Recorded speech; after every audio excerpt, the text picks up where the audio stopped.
Chloe used to be a genius hacker. A year ago, she was transported into the world of a trashy, melodramatic romance novel and became the 5-year-old daughter of the main character, Alara.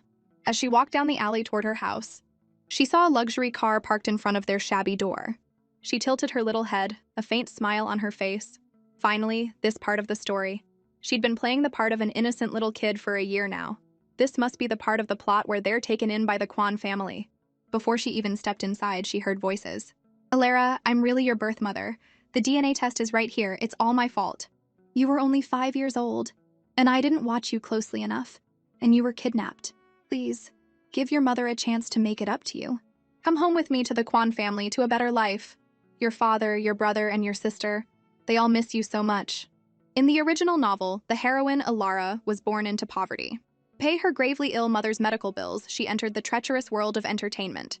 Aiden Song, the industry's top mogul and the male lead, discovered that Alara looked just like his first love.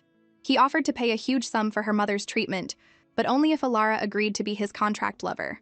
To save her mother, Alara signed the contract. In the brief time they spent together, she fell for the dangerous man. But their happiness was short-lived. Aiden's first love returned, and Alara's mother passed away from her illness. Devastated, the gentle-natured Alara decided to leave Aiden. She disappeared, running away while pregnant to give birth to her daughter, Chloe. Thinking of this, the coldness on Chloe's face melted away, replaced by the innocent look of a child as she toddled into the house. "Hey, I'm home! My tummy's hungry! I want a snack!" God, it's so embarrassing for an adult soul to have to act this cute. "Mommy, who's this old lady?" Alara quickly pulled Chloe to her side. "Chloe, this is your grandma," she said softly. "Be a good girl and say hello." Chloe obliged in a tiny voice. "Hey, Grandma." Mrs. Kwan struggled to maintain her wealthy socialite demeanor. "Alara, this child is—" "Her name is Chloe. She's my daughter. She's 5, Alara said, clearly wanting to avoid the details of Chloe's birth. A painful memory for her. A look of pity crossed Mrs. Kwan's face. "Oh, you poor thing. You must have suffered so much all these years. Tomorrow I'll send a car to bring you home to the Kwan family. No one will ever bully you again." She looked at Alara and Chloe with the perfect expression of a loving mother, bringing tears to Alara's eyes. Mrs. Kwan patted Alara's hand affectionately. "All right, dear. I'll go make the arrangements. Pack your things tonight. I have to go now. Take care." Alara nodded gently, her eyes full of longing as she walked her birth mother to the car. The moment the car door closed, the loving smile on Mrs. Kwan's face vanished. "Mommy, are we really going to Grandma's house?" "She seems kind of mean," Chloe said, trying to find a way to warn her mother that the Kwan family was a snake pit. Alara smiled. "Chloe, she's my mother. I want to go back and be with her and my family." Chloe tried a different approach. "Mommy, is Grandma's family really rich?" "Very rich. They're quite well known in Viridia," Alara said with a sigh. She never imagined that the Kwan family she sometimes saw on TV was her own. Chloe tilted her cute little head, feigning confusion. "Mommy, if Grandma's family is so rich, why didn't they find us sooner? I'm already 5 and she's only just showing up now." Alara just stroked Chloe's head, a saintly, gentle glow in her eyes. "Chloe, she's my mother. What mother would ever harm her own child?" Chloe was speechless. A frustrated sigh caught in her chest. "Mom, with that trusting personality of yours, you'd walk right into any trap someone sets. No wonder you get treated so horribly in the novel." In the original story, Mrs. Kwan pretended to want Alara back in the family, but she was really planning to marry her off to a greasy, middle-aged tycoon for business. The naive Alara fell for it and was forced to marry the man, who was in his 40s. She was quickly tormented to death, and her young daughter Chloe starved to death. I can't let that tragedy happen. It looked like saving the tragic heroine was all up to her, and if she got the chance, Chloe also planned to find her jerk dad and teach him a lesson. Early the next morning, the car arrived to take the mother and daughter to Viridia. The driver spoke respectfully. "Miss, feel free to get some rest. It will be several hours before we arrive in Viridia." Chloe asked with a sad little pout. "Mr. Driver, do Grandma and the others really like me and Mommy?" The driver paused for a second, remembering Mrs. Kwan's instructions, then nodded quickly. "Of course. You're her daughter. She was so happy to find her long-lost child. The whole Kwan family is excited to welcome you back." Chloe pouted her lips. "If Grandma likes Mommy and me so much, why didn't she send a plane to pick us up? I saw on TV that it only takes 2 hours to get to Viridia by plane." The driver was surprised a 5-year-old would ask such a question. Maybe the tickets were all sold out. Flights to Viridia are very popular." "Oh, I see," Chloe said, glancing at her mother. "I've dropped all the hints I can. Surely you have to realize something is wrong now, Mom. After a long journey, they finally arrived in Viridia. A servant led Alara and Chloe into the dining room. "Oh, Alara," Mrs. Kwan exclaimed with delight, taking Alara's hand. She pretended not to see the 5-year-old baggage, Chloe. Chloe just shrugged, giving Mrs. Kwan space to play the loving mother. She toddled over to the Kwan family's eldest son, Ethan, raised her little arms and chirped, "Hi, Uncle!" Chloe remembered every detail from the novel. The Kwan family was full of bad people, and the only decent one was this uncle of hers, Ethan. Plus, he was going to become a billionaire CEO, super rich. She had to get on his good side. Ethan looked down at her big, watery eyes, so cute and endearing, reminding him of someone. A soft spot in his heart was touched, and he bent down to lift Chloe onto his lap. "What's your name?" Chloe blinked her big eyes and answered sweetly, "My name is Chloe. You can call me your first love." Her adorable, bright voice made Ethan smile. "You're only a few years old and you already know about first loves? I learned it from TV," Chloe said innocently. "A first love is the first person you like. Uncle, do you have a first love?" Ethan paused, a smile flashing in his eyes. "What do you think?" Chloe giggled. "Of course I know you have a first love," she thought. "It's that famous gamer and streamer kid. But in the near future, your parents are going to do everything they can to stop you from being with him." "Mom, Dad, is my sister Alara back?" The dining room door opened, and the third daughter of the Kwan family, Iris, walked in cheerfully. She had just turned 18, beautiful and graceful, with the air of a high society lady. "Alara, let me introduce you. This is your younger sister, Iris," Mrs. Kwan said, her face lighting up with a loving smile as she eagerly made the introduction. "It's so nice to meet you, sister. You're so pretty. I was worried you'd have had a hard time in the countryside," Iris said with a fake innocence. "Sister, why didn't my brother-in-law come today? I only see my little niece. Chloe's father passed away a long time ago," Alara said dismissively, not wanting to talk about him. She might be naive, but she could already feel the malice coming from her sister. Iris forced a gentle smile and changed the subject. "Mom, my niece is 5. She'll need to go to school here in Viridia. Have you picked out a kindergarten for her?" Chloe chewed on her food, thinking, here we go, the kindergarten plotline. To prevent the scandal of an unwed mother from tainting their reputation, the Kwans planned to separate Alara and her daughter. They pretended to be kind and found a prestigious kindergarten for Chloe. After sending Chloe there, Mrs. Kwan would arrange for Alara to meet with a Mr. Lee. The school wasn't prestigious at all, it was more like a prison. In just a few days, Chloe was starved until she was pale and thin. Mrs. Kwan then used this to blackmail Alara, saying Chloe could only leave the school if Alara agreed to marry Mr. Lee. Remembering the awful plot, Chloe sighed. "The kindergarten is the start of the tragedy. I have to stop it." "I've already chosen one. It's called Royal Kindergarten," Mrs. Kwan said with a smile, taking Alara's hand. "Alara, Chloe is 5 now. We can't neglect her education." Iris chimed in. "That's right, sister. Chloe's still young. She should make some friends. Other kids her age are already learning English. We can't have her still playing in the mud, can we?" "Alara, listen to your mother," Mrs. Kwan said, putting on her best caring mother act. "I've owed you for 19 years. All I want to do now is make it up to you."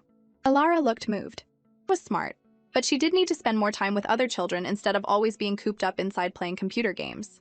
Chloe pouted, her cute, chubby face scrunching up. "Uncle, I don't want to go to kindergarten. I want to play with you." A seed of doubt was planted in Ethan's mind. He knew his parents were business-minded people who valued profit above all else. His mother, Mrs. Kwan, especially looked down on women she considered immoral. His sister had been missing for 19 years, and he'd never once heard his mother mention looking for her. But now she was acting all warm and caring. It was too strange. He usually stayed out of family matters, but this time it seemed he needed to investigate. Iris took Chloe to see the room they had prepared for her. Chloe played her part perfectly, letting out a little wow and flopping onto the bed, hugging a teddy like she'd never seen anything so amazing. Such a pretty teddy. Inside she was cringing. "Teddy? Are you kidding me? I'm not actually 5. A new sports car, a credit card with no limit, a top-of-the-line computer, that was more her style. Iris scoffed internally. This little brat from the countryside is so easy to fool. A few teddies and she's mesmerized. Little does she know her good days are numbered. "Chloe, do you know who your father is?" Chloe's big, dark eyes darted around before she lowered her voice conspiratorially. "Auntie, I'll tell you a secret, but you can't tell anyone else, okay? My mommy said my daddy is a deep sea diver." Iris was surprised. The kid's father actually had a real job. She'd assumed he was some gangster or a bum from a bar. "Good girl, Chloe. Tell Auntie, where does your daddy live now?" Chloe answered with a very serious expression. "My daddy lives in the sea." Mommy said he's the best deep sea diver in the world. Other divers go down for a little while and come back up, but my daddy has been diving in the sea for 5 years and still hasn't come up yet. A muscle in Iris's face twitched as she fought the urge to curse. What a ridiculous lie. It was obviously something Alara made up to shut the kid up. That cunning woman had no intention of revealing the father's identity. She didn't want to spend another second with the little brat and made an excuse to leave. Alone in the pink-themed room, Chloe's childish expression vanished. She lazily typed on a keyboard and quickly found information on Royal Kindergarten. It was a little-known private school in Viridia with a rundown campus, irresponsible teachers, and terrible conditions. She hopped off the chair, opened her little backpack, and took out a thin, modified laptop. A message from B popped up. "Boss, I found the info on Aiden's song.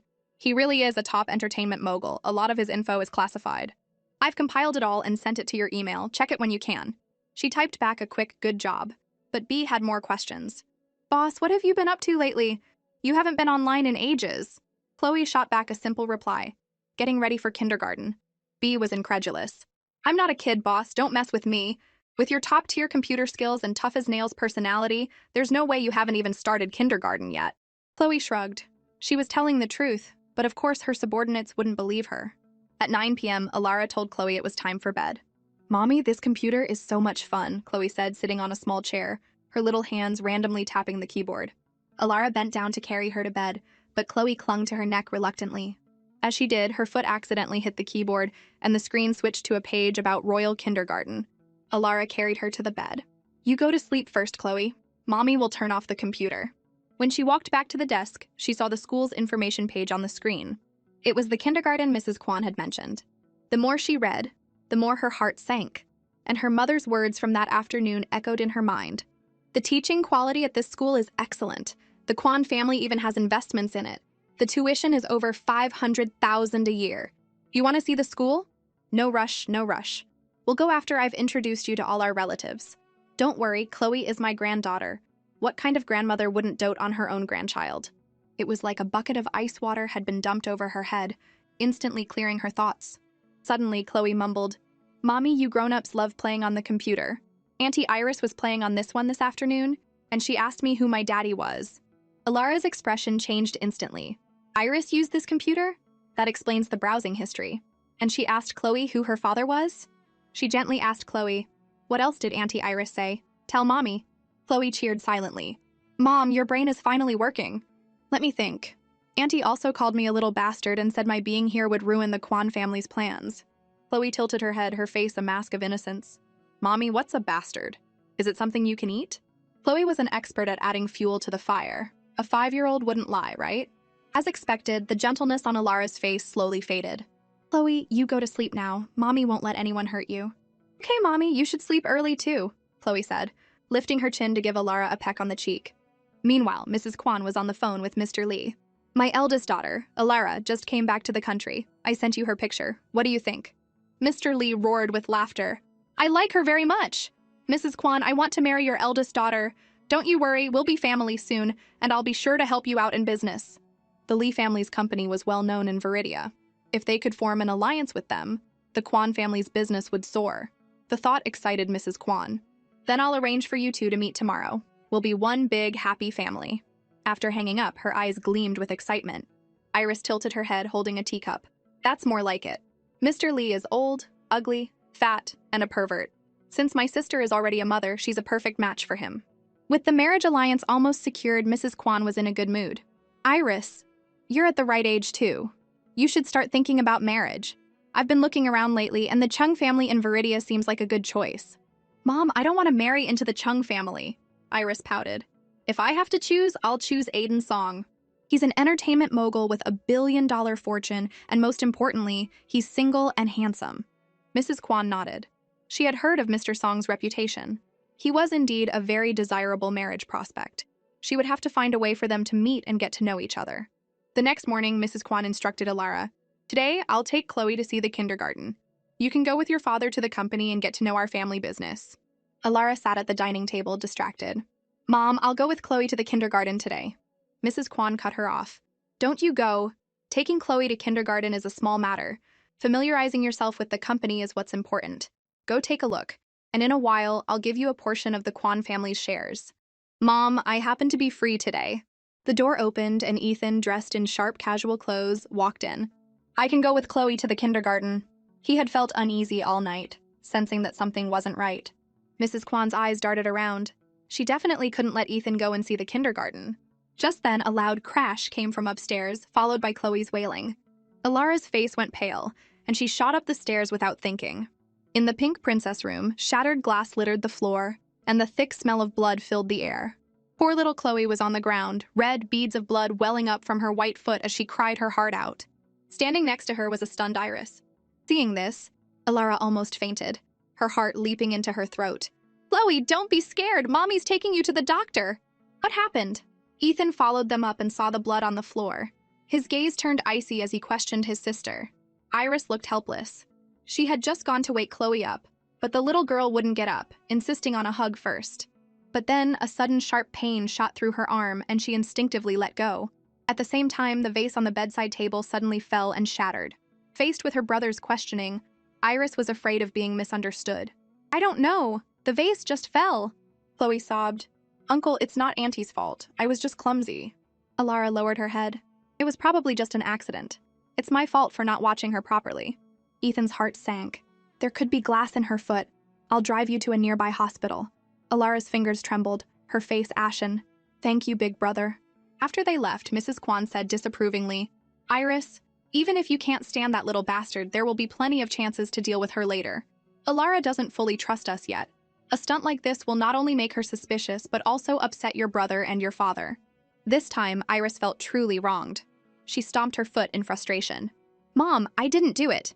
It was really an accident this time. I wouldn't go after a little kid." Mrs. Kwan sighed. "All right, I'll have someone clean up the room. When your sister gets back, you need to apologize to her and make sure it's sincere." "Fine," Iris agreed reluctantly. Meanwhile, Ethan drove them to the hospital. Chloe's foot really hurt. To make her sweet but naive mother see the Kwan family's true colors, she had gone to great lengths. Ethan suddenly asked, "Chloe, tell your uncle, did you really hurt yourself by accident?" Chloe sobbed. "I was just clumsy. It has nothing to do with Auntie." Inside, she was thinking, "Come on, Uncle, ask a few more questions. I can keep this up." Ethan gripped the steering wheel, his voice low. "Chloe, tell me the truth. Don't be afraid. Uncle will stand up for you." In the original novel, the sweet Alara was framed by Iris time and time again because Iris was a master at playing the victim. She always managed to fool Alara, who would end up taking the fall for her. Now that Chloe was here, she wouldn't let that happen. "I can't say. If I tell, Mommy won't like me anymore. Mommy, I'm not a bastard. I want to be separated from you. I don't want a new daddy. Auntie said I was dirty and she pushed me on the floor." Alara froze, feeling as if all the blood in her body had turned to ice. Chloe cried until her throat was sore. Her acting was incredible. She had never cried in her past life, but today she'd shed a lifetime's worth of tears. Bastard, tramp, new daddy. Those 3 words were enough to paint a clear picture.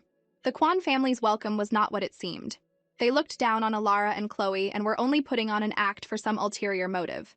Alara was trembling with anger. "Big brother, are you in on this with them?" Ethan turned the wheel, guiding the deep blue luxury car into the hospital parking lot. "I won't hurt you." Inside the hospital, a doctor quickly examined Chloe. "You parents need to be more careful. A beautiful child like this. If the glass had hurt her eyes or scarred her face, it would have ruined her for life." Alara choked back a sob and thanked him. Then she brought up the kindergarten with her brother. "Mrs. Kwan said Royal is the best kindergarten in Viridia, but the information I found says it's the worst. If Chloe hadn't gotten hurt today, she would have been sent there. Your family obviously looks down on me, so why did you bring me back?" And to think she had believed she finally had family she could rely on. Ethan found it hard to believe his family would target a sweet 5-year-old child. "Don't go back to the Kwan house for now. I have plenty of empty rooms in my apartment. You and Chloe can stay there." Alara's eyes dimmed. Okay. She decided that once Chloe's foot was better, she would take her back to their small town. It was peaceful there, free from the scheming of the big city. Suddenly, her phone rang. The caller ID read, "Mrs. Kwan." Ethan was decisive. "Don't burn bridges with my mother yet. The Kwan family has influence in Viridia.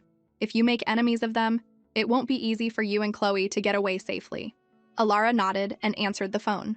On the other end, Mrs. Kwan's anxious voice came through. "Alara, how's Chloe? It's all my fault for being careless. I've already had the servants clean the room and lay down carpets everywhere. I promise Chloe won't get hurt again." Such a gentle, caring mother. Except now, Alara wasn't so easily fooled. Chloe has a few glass shards in her foot. The doctor said she can't walk for a while, so I'm planning to let her stay in the hospital today. That's fine. You take good care of her, don't overwork yourself, Mrs. Kwan said lovingly. Oh, and one more thing. Our relatives heard you were back and are all so excited. I'll take you to meet them tomorrow. Ilara cut the call short with a single sentence. We'll talk about it tomorrow. I need to take care of Chloe now. Mrs. Kwan's smile faded. She had a nagging feeling that Ilara was catching on. She had to arrange the meeting with Mr. Lee as soon as possible. The next morning, Ethan brought them to his apartment. Ilara, you and Chloe can stay on the second floor. I've already had the rooms prepared. You can stay as long as you like. Chloe noticed another room on the second floor with its door slightly ajar. Inside, it was filled with Ultraman figures. She blinked her big eyes and asked curiously, Uncle, is that Ultraman in that room? Do you like Ultraman? Ethan saw the open door and walked over to close it. That's a friend's room. He stays over sometimes. Chloe propped her chin on her hand and said slyly, A friend? Oh, I get it. It must be my auntie, right? Ilara smiled. Chloe, don't talk nonsense. Ethan coughed lightly, neither confirming nor denying it. Of course Chloe knew. This room was for Kid. But in the novel, after the Kwan family found out about their secret relationship, they interfered and caused Kid's death. And so Chloe stayed home to recover, while Ethan was busy with work. After making lunch, Ilara secretly went to the so-called royal kindergarten to see it for herself. But on her way back, a car blocked her path, and Mrs. Kwan got out. Ilara, I was just on my way to find you. What a coincidence to run into you here. Do you remember your second uncle? He doted on you the most when you were little. When he heard you were back, he was so emotional he cried, saying the ancestors were watching over our family. Your second uncle and the others are all here tonight. Come with me to see them. Ilara didn't want to talk to Mrs. Kwan. I need to go to the hospital to get medicine for Chloe. Her foot still hasn't healed. Mrs. Kwan maintained her kind expression. It's all my fault she got hurt. Ilara, please don't blame me. I just want to make it up to you. You're my own flesh and blood. Are you really going to doubt your own mother? Ilara hesitated, and Mrs. Kwan managed to half persuade, half drag her into the car. Chloe was enjoying some rare alone time, curled up in her room playing on the computer. Time flew by, and when the sunlight streaming through the window turned golden, she realized it was already dusk. Ilara went to the suburbs to check out that kindergarten. She should have been home by now. She stood still for a second, her expression changing. She quickly grabbed her phone and called Ilara. The number you have dialed has been turned off. Chloe smacked her forehead in frustration. According to the original plot, Ilara was probably about to be sold off by the Kwan family to that greasy Mr. Lee. She quickly called Ethan. Uncle, Mommy's missing. She said she was going to check out the kindergarten this afternoon, but she's still not back. Uncle, I miss my mommy. Tears welled up in her eyes, though inwardly she was fuming. If I weren't a 5-year-old, I'd be rescuing her with a tank by now. Why did I have to be reborn as a little kid who can't do anything but cry and act cute? Don't worry. Ethan's voice was calm. I'm on my way. Chloe nodded obediently. According to the original story, Mrs. Kwan would burst into the room with a group of people, pretending to catch Ilara and Mr. Lee in a compromising position. Ilara's reputation would be ruined, and under pressure from all sides, she would be forced to marry him. A dozen minutes later, Ethan's men located Mrs. Kwan at the Empire Hotel. Ethan looked at Chloe gently. Uncle is going to find your mom. You be a good girl and wait in the car. Don't go anywhere, understand? Chloe blinked and nodded sweetly. Worried, Ethan locked the car and hurried into the hotel with his assistant.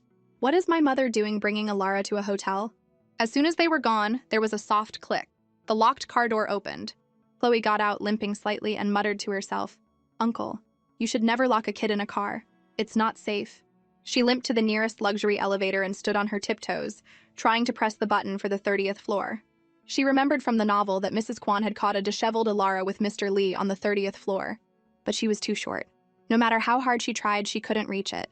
Little girl, are you here by yourself? Just as Chloe was getting frustrated, 2 men in suits walked into the elevator.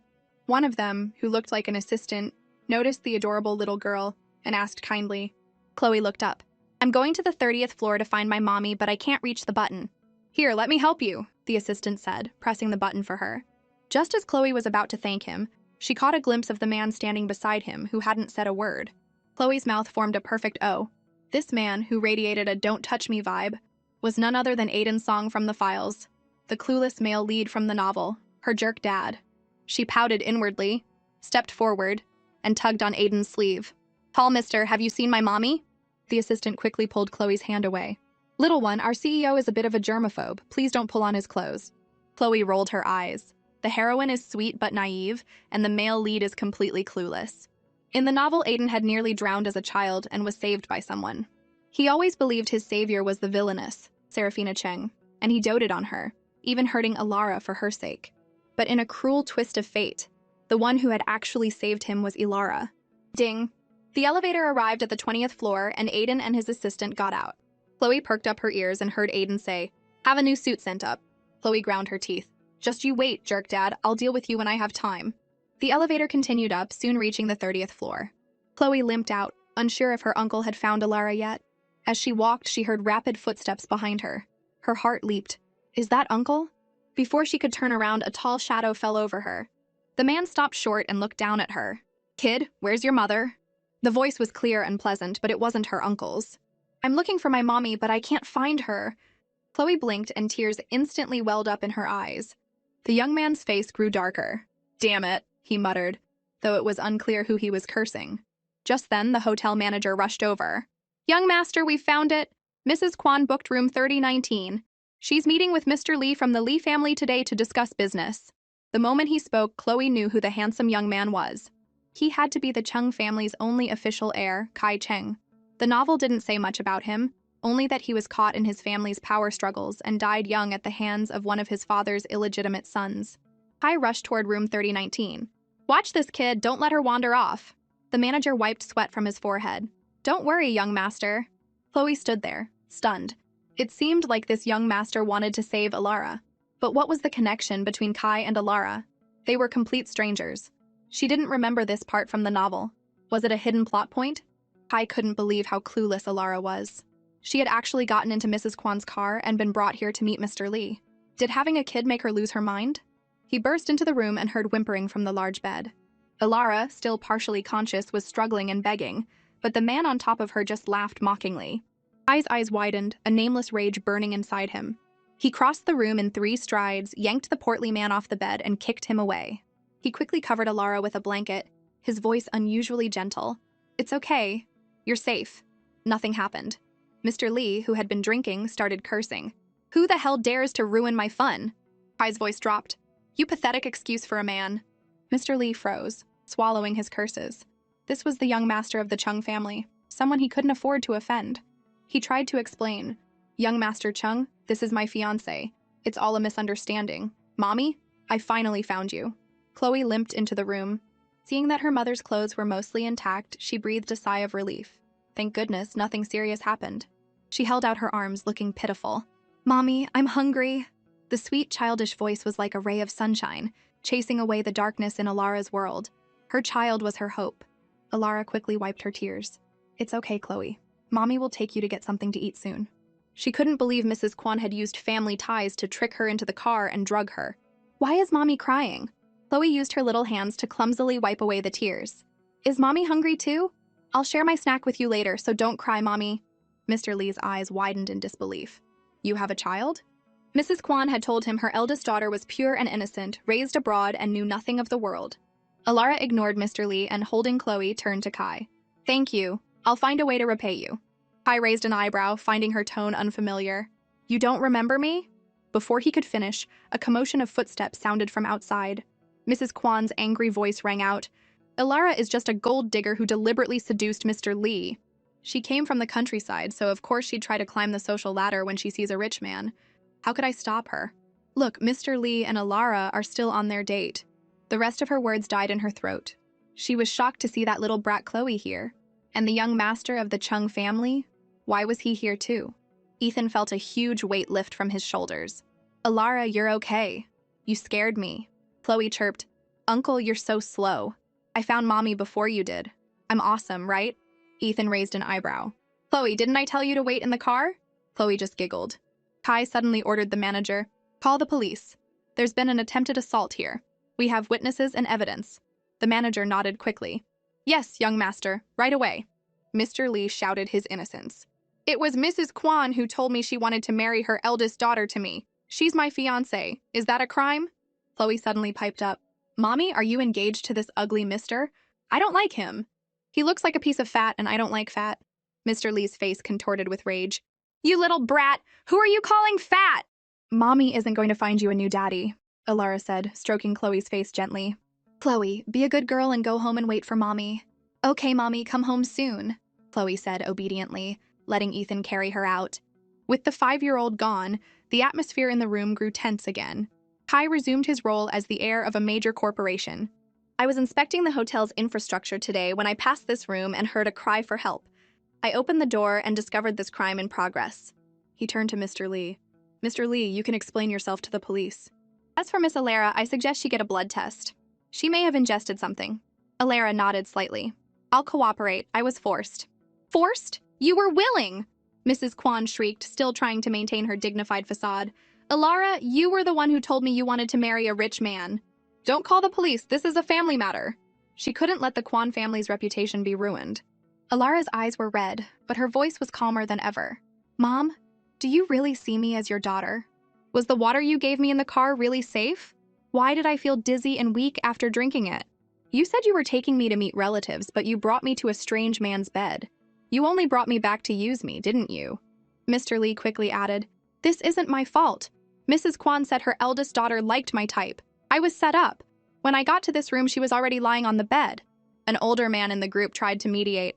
Young Master Chung, let's not be hasty with the police. This is all a misunderstanding. Kai said nothing. The old Kwan family elder smiled benevolently. Alara, you are a Kwan. We share the same honor and shame. If this gets out, it will be bad for both the Kwan and Lee families. Why don't we just resolve this quietly? Alara shot back. If you care so much about the family's interests, why don't you marry your own granddaughter to Mr. Lee? The old man's face soured. Mr. Lee was over 40 and ugly. He would never marry his precious granddaughter to such a man. Alara, on the other hand, had a child out of wedlock. A woman who had given birth was worthless. So marrying Mr. Lee was no great loss. Kai looked at Alara, trying to see a hint of someone else in her face, but found nothing. Maybe her acting was just that good. Alara was too gentle, not clever or cunning, possessing only a stubbornness that could be called a virtue. Did I get the wrong person, Kai wondered? But the IP address I tracked led straight to Alara's house. In this world, only one person has such incredible hacking skills. Alara crossed her arms. Call the police. Thank you for your help, young Master Chung. A small smile played on Kai's lips. Mrs. Kwan stared at Alara in disbelief, the last shred of her loving mother persona finally torn away. You are a Kwan. You have Kwan blood in your veins. Can't you be a little more forgiving and let this go for the sake of both families? Alara didn't answer. There was nothing left to say. They say a mother and child share a special bond, that a mother will always love her child. But with Mrs. Kwan, all she saw was coldness, self-interest, and vanity. This woman didn't deserve to be her mother. Kai made the call. No one dared to stop him. Alara and Ethan didn't return until late that night. Chloe was already asleep. The Kwan and Lee families had pulled some strings behind the scenes. Mr. Lee was charged with attempted assault, which would get him a month in jail at most. Alara hung her head. It's fine. I don't have power or influence. I can't fight them. At least now I see the Kwan family for who they are. Chloe's foot is almost healed. I'm going to take her back to our town. It's too dangerous here. I don't want her to get hurt. Ethan shook his head. Alara, your house in town, the Kwan family already sold it. What? It's my house. How could they be so cruel? Alara was stunned, her hands clenching into fists. They had gone too far. Ethan took a sip of tea. Alara, you and Chloe should stay with me for now. I'll have people protect you. Once things quiet down, I'll help you find a way to leave. Alara asked softly, Brother, why is your relationship with the family so strained? It was something she had been wondering. Ethan was the eldest son, yet he had consistently sided with her. Ethan raised an eyebrow. They're dirty. I don't like it. My father only cares about profit. My mother has a lover on the side. And my sister Iris is a schemer who loves to play the victim. A bright smile spread across Chloe's face. They sold my house, and the guy only got a month in jail? I'm not gonna let you get away with this. Meanwhile, the Kwan family was in chaos. We never should have brought her back. Mrs. Kwan glanced at her hypocritical husband, her still beautiful face filled with disdain. I was the one who suggested bringing Alara back, but you didn't object. Now that the plan has failed, you're blaming me? Besides, the Lee family was never the best choice for an alliance. We could try for the Song family. Iris is interested in Aiden Song after all. Mr. Kwan's interest was piqued. Mr. Song? How is that possible? Just then, the butler rushed in.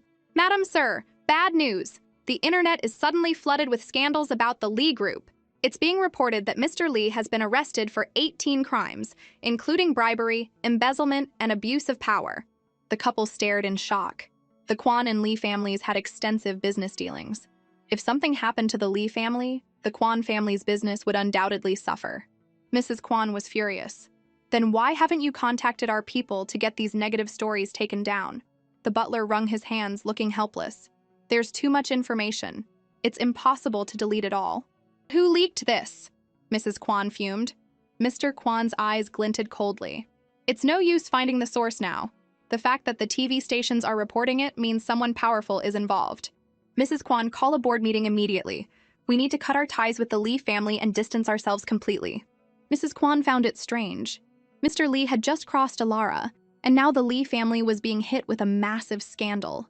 Was someone defending Alara? Impossible. Alara had no background or influence, aside from Ethan. It had to be a coincidence.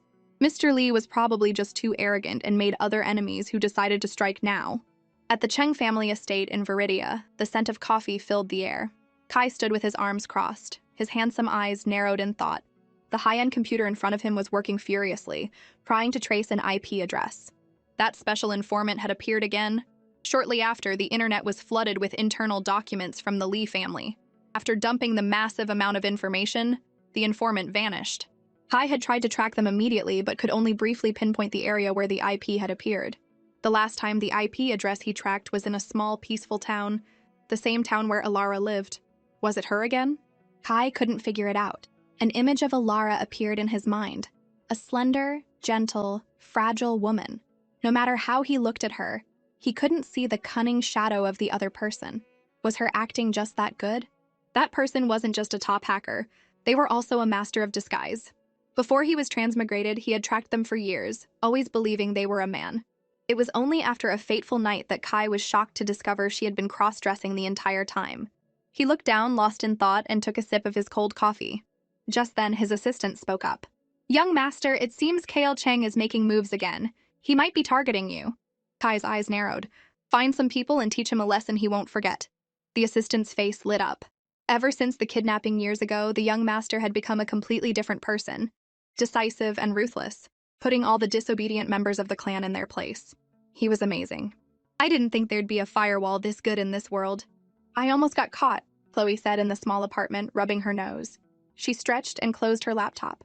With the Lee family taken down, the Kwon family probably wouldn't dare to try anything for a while. Alara would have some peace and quiet. But a few days later, Chloe was sent to an ordinary kindergarten. "I need a very cute student to answer, what is 3 plus 2? The student who answers correctly will get a little red flower," the teacher, Ms. Lee, announced. The kids in the class erupted, waving their hands in the air, hoping to be picked. Ms. Lee smiled at the lively children, her eyes landing on Chloe. She was the new girl, fair-skinned and adorable, but a little quiet. "Let's ask our cutest Chloe to answer the question. What is 3 plus 2? Chloe kept a straight face. "I want to grow up so badly." "You can do it, Chloe." "You'll get it right," her deskmate, a chubby 5-year-old boy, whispered, pumping his fist in encouragement. "I plus 2's a 5, Chloe answered. Ms. Lee's face lit up with an exaggerated expression. "That's correct. Chloe is so smart. A little red flower for Chloe. Everyone, let's clap for her." "Wow, Chloe, you're so smart," the chubby boy said, his face full of admiration. Every day at kindergarten was torture. Finally, the weekend arrived. Chloe slept in until 10 a.m.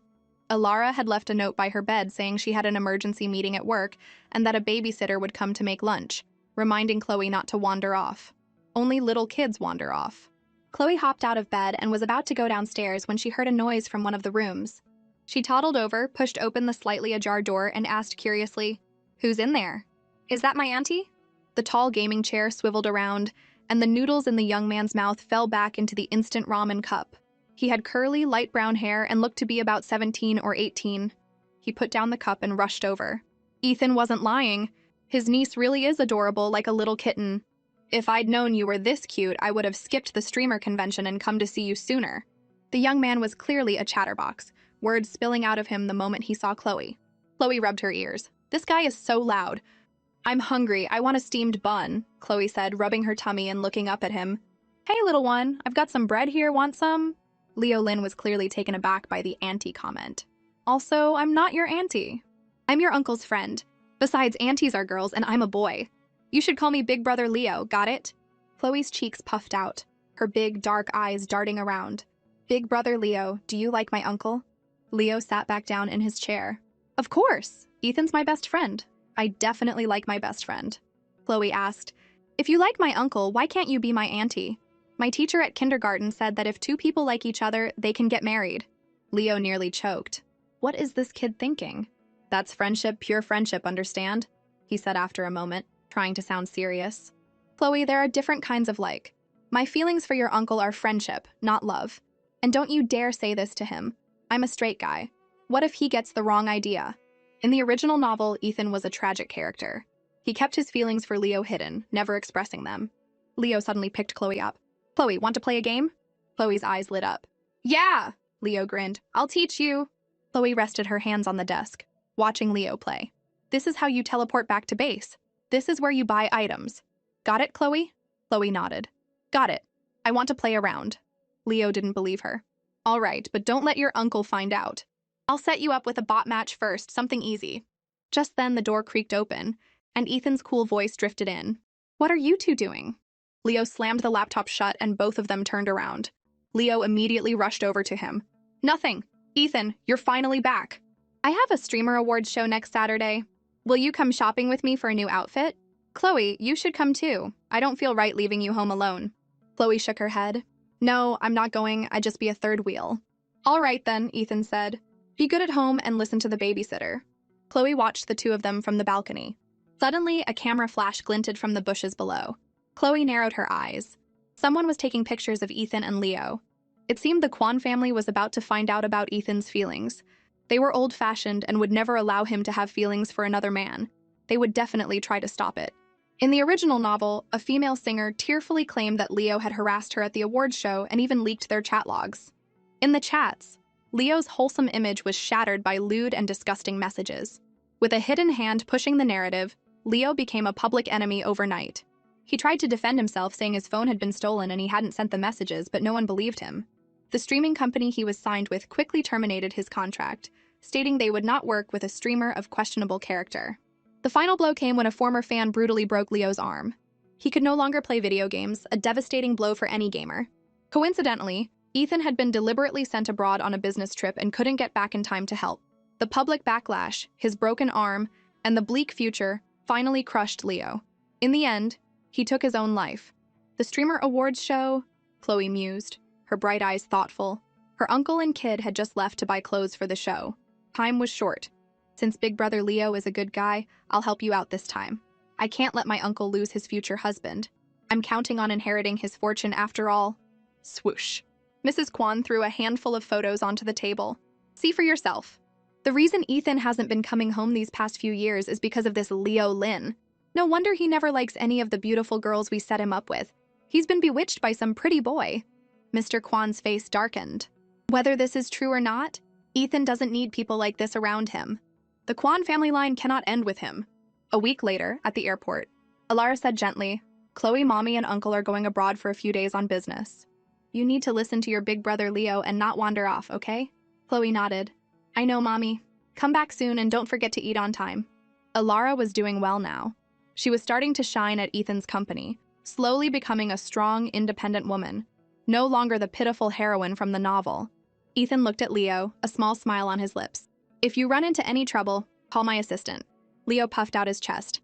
Don't worry, I'm not a kid. I can definitely take care of your niece. I'm worried you can't take care of yourself, Ethan thought. For some reason, he had a bad feeling about this business trip. Chloe blinked. Don't worry, Uncle, I'll take good care of Big Brother Leo. Ethan smiled faintly, gave a few more instructions, and then left as their flight was about to board. Chloe stood on her tiptoes, waving at Alara. Come back soon, Mommy, she called out, thinking I'm off to save Leo. Don't worry, I won't let the tragedy from the novel happen, I promise.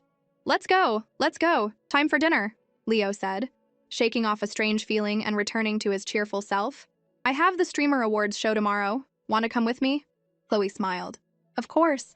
Not only am I going, but I'm also going to take down a few people while I'm at it. Soon they arrived at the awards show. Chloe peered out the car window. The entrance was swarmed with fans, most of them there for kid Leo Lin.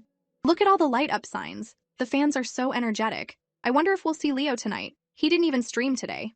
I hope I see Ethan. I love it when he plays games with Leo. They're so cute together. Chloe could hear the fans chatter even through the car window. But how long will this love last? Once the scandal broke tonight, these same fans would become the very ones to crush Leo. The car drove through a special entrance.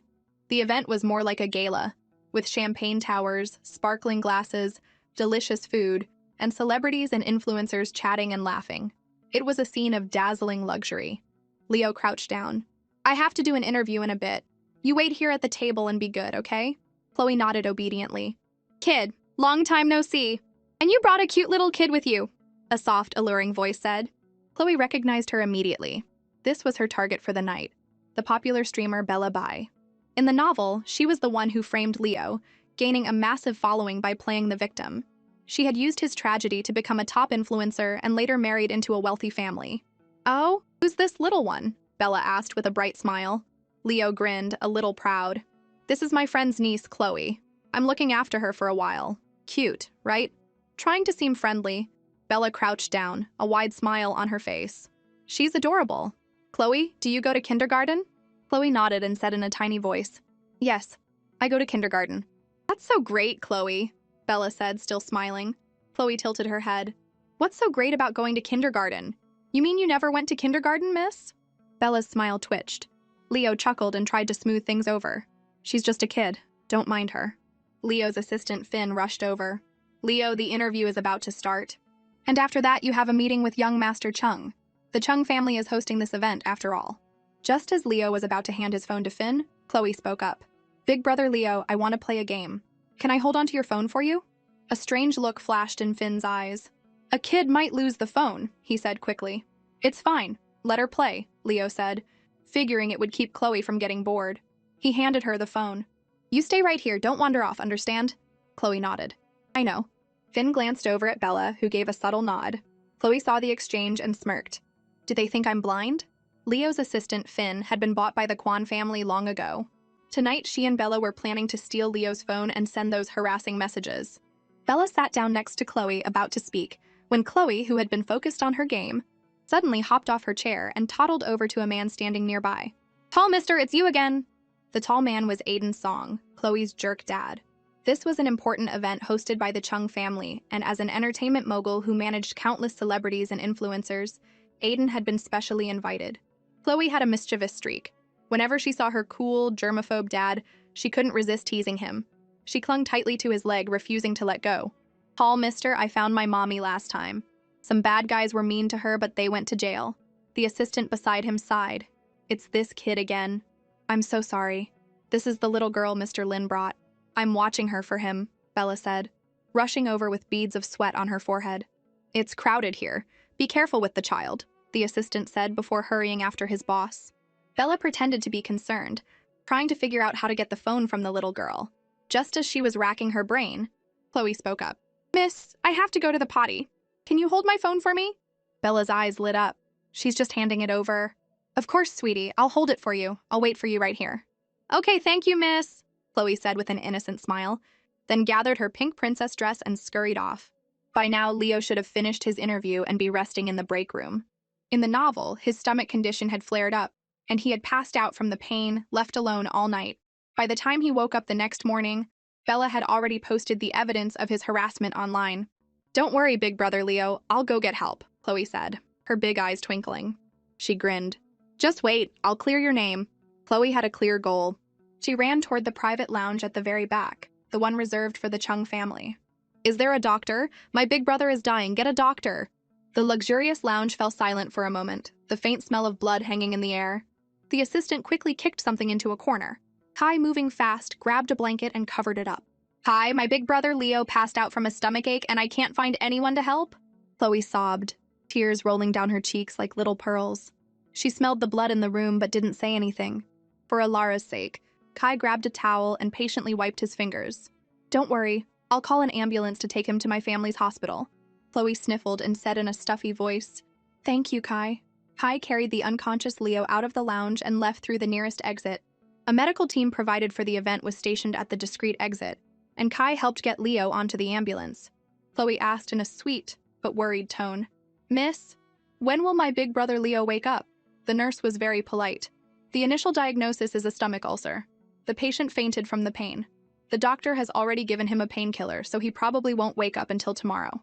Chloe pointed to a black security camera on the ceiling. Miss, is that on? If there's no camera footage, my big brother's company might think he skipped out and dock his pay. The nurse glanced at the camera and shook her head with a smile. No, sweetie, it's off.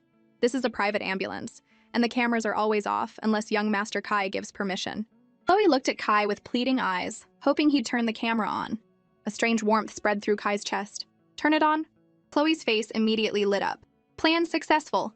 Even if you hadn't agreed, I would have found an excuse to get to a computer and hack the surveillance myself. Kai's gaze lingered on the 5-year-old girl.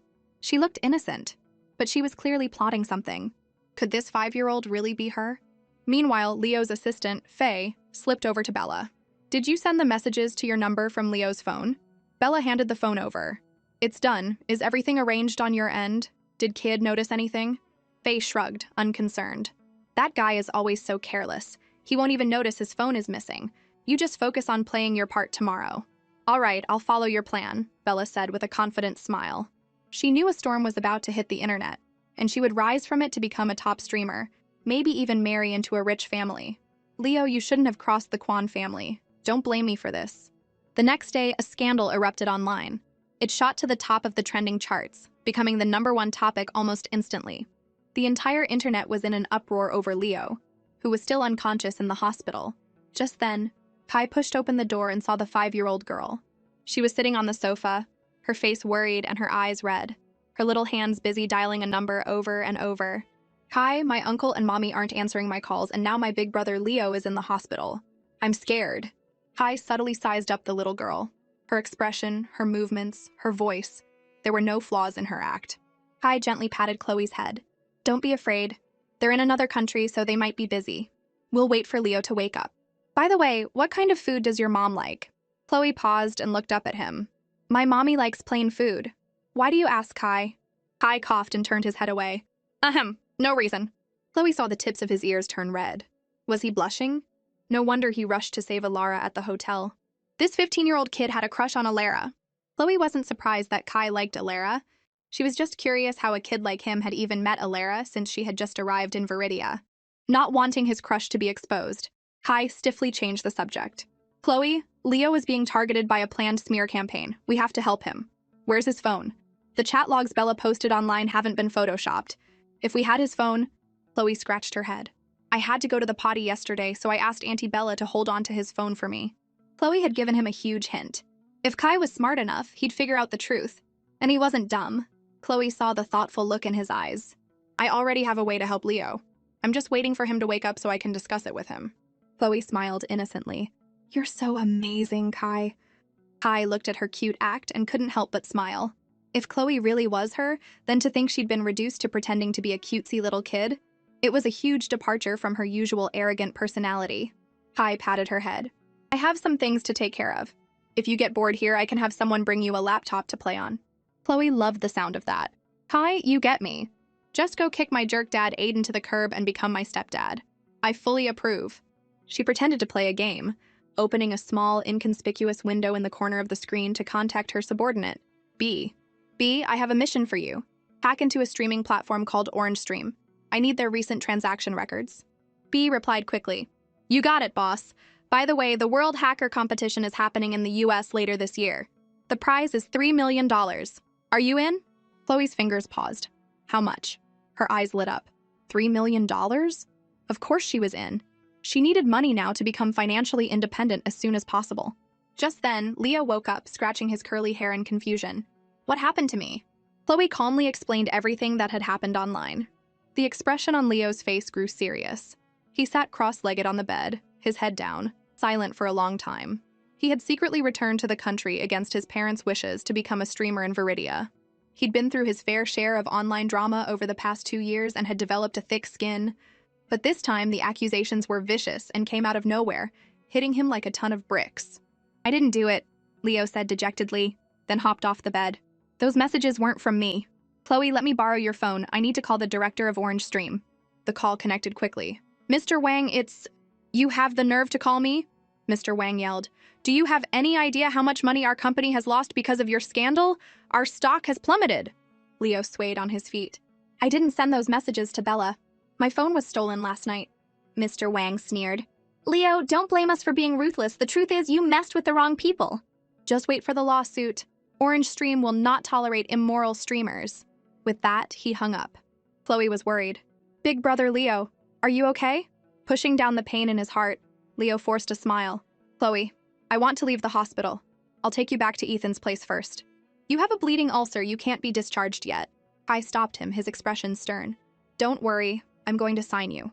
If you agree, you'll be the top gamer at Red Heart Streaming under the Cheng Corporation. Leo scratched his head, a bitter smile on his face. Young Master Cheng, you can't be serious. I'm a social pariah right now. There's no coming back from this. Kai was calm. Don't worry, I'll handle it. Back at the Orange Stream building, the boss handed Bella a script. Topics about conflict between men and women get a lot of attention online. Use your story about being harassed by Leo to call for women to stand up for themselves. Just read from the script. Bella smiled sweetly. Of course, I'll do whatever you say. Suddenly, the door burst open and a secretary rushed in. Sir, bad news! Red Heart Streaming just posted on their official social media that they're signing Kid. Bella's brow furrowed. Everyone says the Chung family has a good eye for talent, but are they blind this time? Why would they sign a disgraced streamer? She had tried everything to get signed by Red Heart Streaming, but they had always turned her down. And now, Kid, a washed-up, disgraced streamer, was getting signed by them. The secretary continued. Red Heart also released security footage of KAD collapsing from a severe stomach ulcer and being taken away in an ambulance. The timestamp on the footage matches the time you received the harassing messages from him. Bella panicked. There's footage? I can't let Leo tell the truth. She couldn't lose the fame and attention she had worked so hard to get. In a countryside estate in America, after 3 straight days of meetings, Ethan was almost completely cut off from the outside world. His hard work finally paid off, and he closed the complex deal. Big brother, look at the news! Something happened to Leo! Alara rushed over, handing him her phone. Ethan's heart sank. We're going back to Viridia. Now. Big brother, I'm coming with you. Even before he left for America, Ethan had a strange feeling about the trip. Now, seeing the news, he finally understood. It was all a setup by his parents. They had deliberately sent him away so they could target the innocent Leo. They bought tickets and flew back immediately. Leo, are you okay? Let me see. Leo grinned, a wide smile on his face. Don't worry, I'm great. Eating well, feeling strong. Alara checked the time. Big brother, it's getting late. I should take Chloe home, she has kindergarten tomorrow. Hearing the word kindergarten, Chloe's face fell. But Alara insisted, You've missed a few days of school. You have to go tomorrow. Chloe felt a massive headache coming on. Help me, I'd rather be back in the hospital. While they were out for a walk, a man suddenly jumped out of the bushes, brandishing a knife and lunging at Leo. You trash streamer, how dare you bully my precious Bella? The man, Wang Qiang, was 30 years old and unemployed. His favorite was Bella Bai. A crazed smile spread across his face. You're a gamer, right? Let's see how you play after I destroy your hands. The knife glinted in the light. Before Leo could react, Ethan yanked him out of the way just in time. Leo noticed a shallow cut on Ethan's right arm with beads of red blood trickling out. His handsome face froze and a nameless rage erupted inside him. His curly hair practically stood on end as he grabbed a broom from the doorway and started beating the man with it, his eyes blazing. You bastard! You hurt my handsome Ethan! Are you crazy? Tell me who sent you. If I don't beat you to a pulp with this broom today, my name isn't Leo. The bruised man begged for mercy. Stop! Stop hitting me! It was Bella!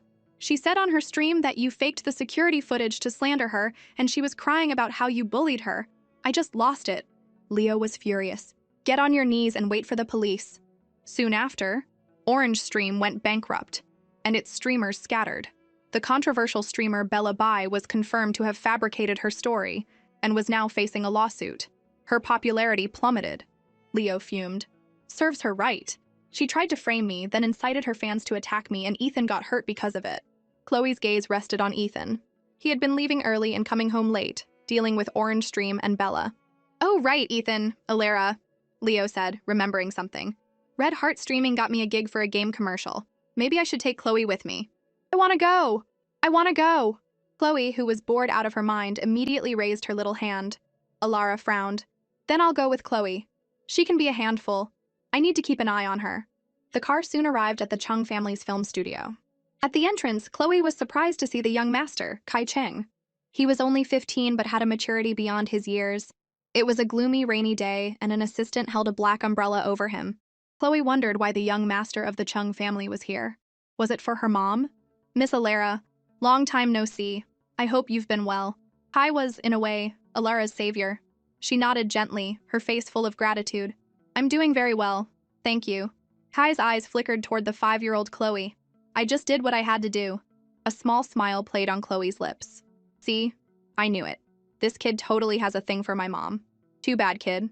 You'll have to get in line to be my dad. There's already the 2nd, 3rd, and 4th male leads ahead of you. You're number 5 at best. A barely perceptible, teasing smile touched Kai's lips. Cream puffs. Does Chloe like them?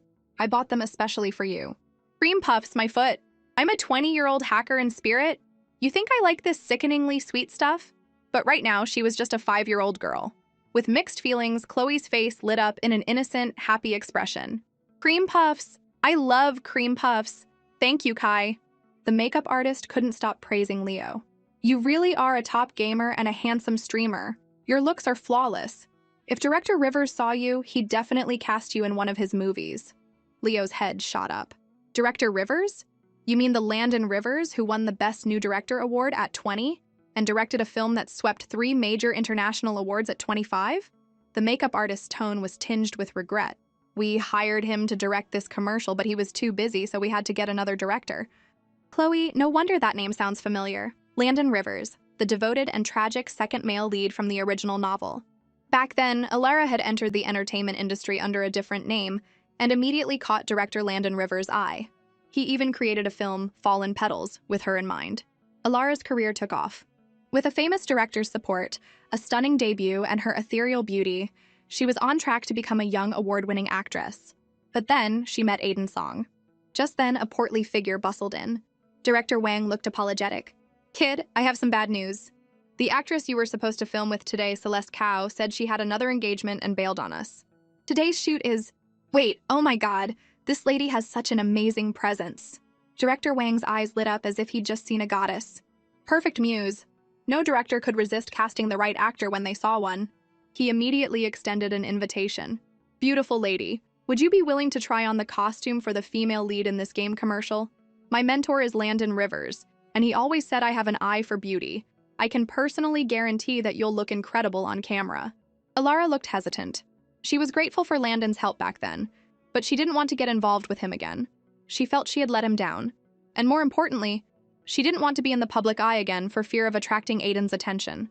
Leo pleaded, Come on, Alara, just try it. You're so beautiful, you'll definitely look amazing on camera. Chloe gently tugged on Alara's sleeve.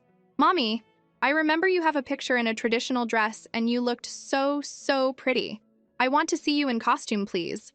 Chloe was giving it her all, using her cutest, most persuasive voice. Alara doesn't want to be famous because she's afraid Aiden will find her. But that's exactly what I want. This useless dad hasn't even realized his wife is in the same city after all this time. With your tracking skills, no wonder it took you over a decade to find her in the original novel. Director Wang, being a shrewd man, read the room and added, Miss, if you don't want to show your face, we can just film you from behind. You'd be saving us. We'd really love to see you in the role. Alara finally gave in. I don't need to be paid, but we need to sign an agreement that my face won't be shown. It's easy. Director Wang was ecstatic. Makeup artist, quickly, get this lady ready. Half an hour later, the dressing room door opened and Alara emerged in costume. Leo, Chloe, and the director were all stunned. Wow, you look absolutely gorgeous. Like a fairy who's descended to Earth. A few days later, Director Wang was in his office, looking regretful. If only Miss Alara had agreed to show her face. She would have been a sensation, an absolute internet phenomenon. The more he looked, the more he felt compelled to share this beauty with his mentor, who was abroad. At that moment, in a desert far away, Landon Rivers received a call from his student. Master, I just finished a game commercial. I sent the final cut to your email. He replied curtly, I'm busy. But his student persisted. It's important. Master, I finally found the kind of person you always talk about, someone born to be an actor. I sent you a picture, you have to see it. Love ya. Landon opened his email and saw the back of a beautiful woman. It's her. It has to be her. Landon felt like he was going crazy. He had been looking for her for 5 years, and now she had reappeared in his world like this. At the same time, the commercial Leo starred in was officially released worldwide. As it happened, Aiden Song saw it. It's her. It has to be her. Aiden had never been more certain. In this world, only she had that slender, elegant back. Only she could wear a costume and look like a figure from a painting. Find out who the female lead in the Fantasy Odyssey commercial is, as fast as you can. Aiden's fingertips trembled. He never imagined that she would be in Viridia, and he hadn't had a clue. The assistant reported his findings. Mr. Song, according to the staff on set, the female lead's last name is Kwan. She was there with kids so they might be friends. This is her current address. Aiden checked his reflection in the car's rearview mirror. His appearance was impeccable, his clothes approachable, his expression unreadable. He was still the perfect man. He had rehearsed what he would say when he saw her again a dozen times in his head. The security guard at the gate smiled. "Miss Alara, are you heading out?" Aiden's head shot up. Time seemed to stand still. The way her hair was tied up, her slender and graceful back. Alara said softly, "Yes." Then she got into the passenger seat of a deep blue car, which drove away. Aiden was silent for a moment. "Follow that car."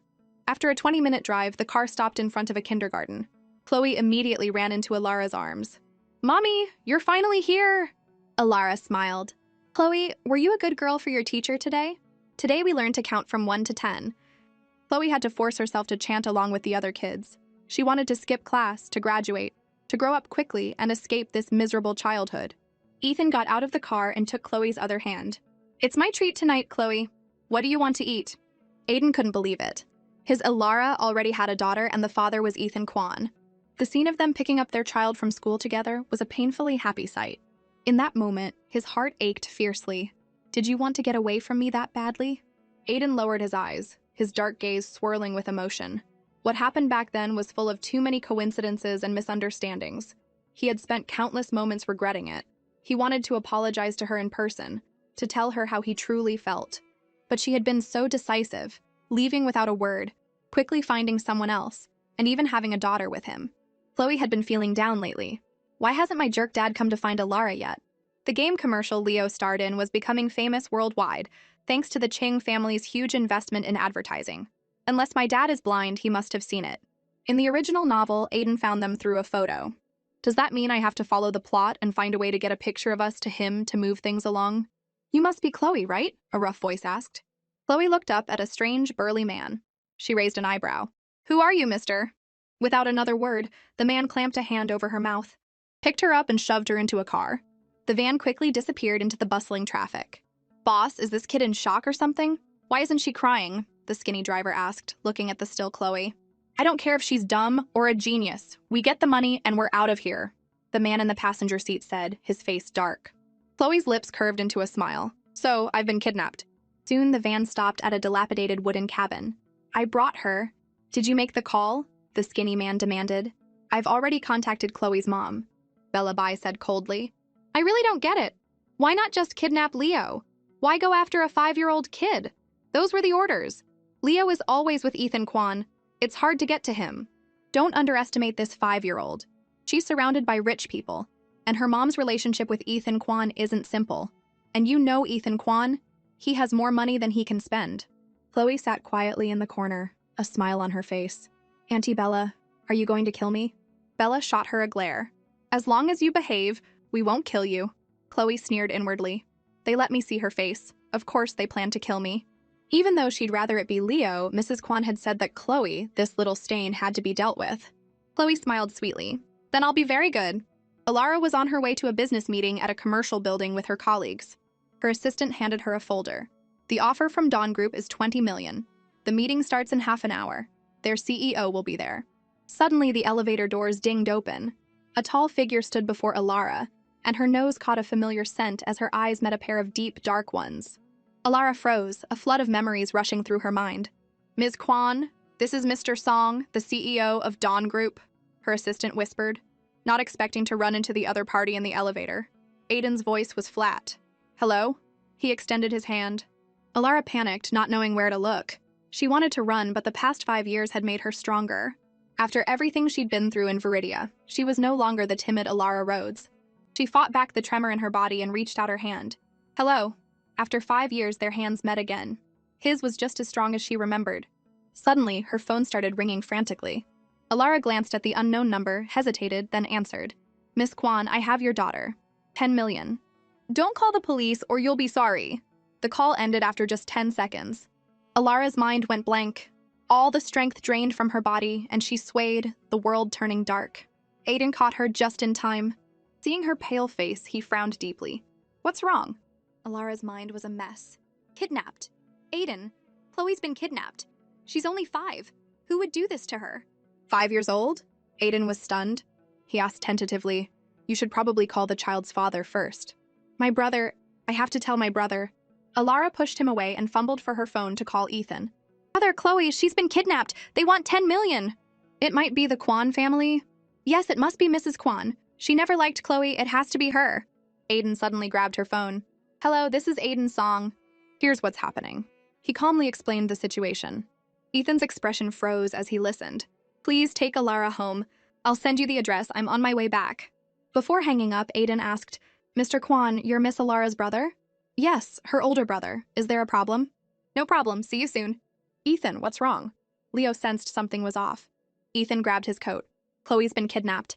The ransom is 10 million. Aiden's song has already called the police. We need to go home and cooperate with the investigation. Leo shot up. Who? Who would dare to hurt Chloe? Kai, who had overheard, frowned, dropped the documents he was holding, and ran after them. Wait, I'll help too. Soon they were all at the villa. Kai introduced his brother. This is Bobo. He's a freeloader, but he knows a thing or two about computers. As soon as the kidnappers call again, he can trace the signal. Bro, there are guests here. Give me some credit. First, my name isn't Bobo, it's Bobo. Second, I don't just freeload. I help with the garden and feed the chickens, Bobo protested. Alara's phone rang again. It was the kidnappers. The room fell silent. She answered with a trembling hand, putting it on speaker. Tomorrow at noon, leave the money on boat number 136 at the East Side Port. If I find out you've called the police, you know what will happen. Alara sobbed, Chloe? I want to hear Chloe's voice. The kidnapper sneered. Don't even think about it. He hung up. Ethan comforted her in a low voice. Don't worry. Chloe will be fine. Aiden clenched his fists. I should have been the one protecting them all these years. Whoever is behind this, they're going to pay. 10 minutes later, Bobo finished his search and stretched. Found them. They're in the eastern suburbs near Moonlight Bay. There's a large forest there. The kidnappers are hiding in it. Aiden immediately said, I'll send my men to search. Kai added, I'll send my men too. Ethan broke out in a cold sweat. As Chloe's actual uncle, I'm the poorest one here. I don't even have private security. Chloe couldn't sleep because of the mosquitoes. She toddled over to the big burly man. Mister, there are mosquitoes.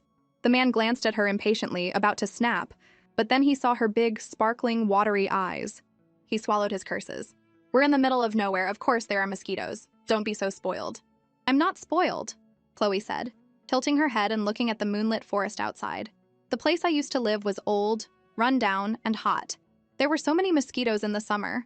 My mommy would stay up all night fanning them away from me. The man was taken aback. You're not from a rich family? My family doesn't have money, but my uncle does, Chloe said.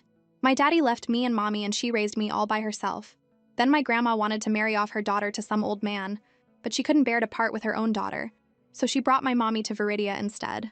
Chloe's voice was soft, sweet, and pitiful as she recounted the stories of how she and Alara were tricked into coming to Viridia.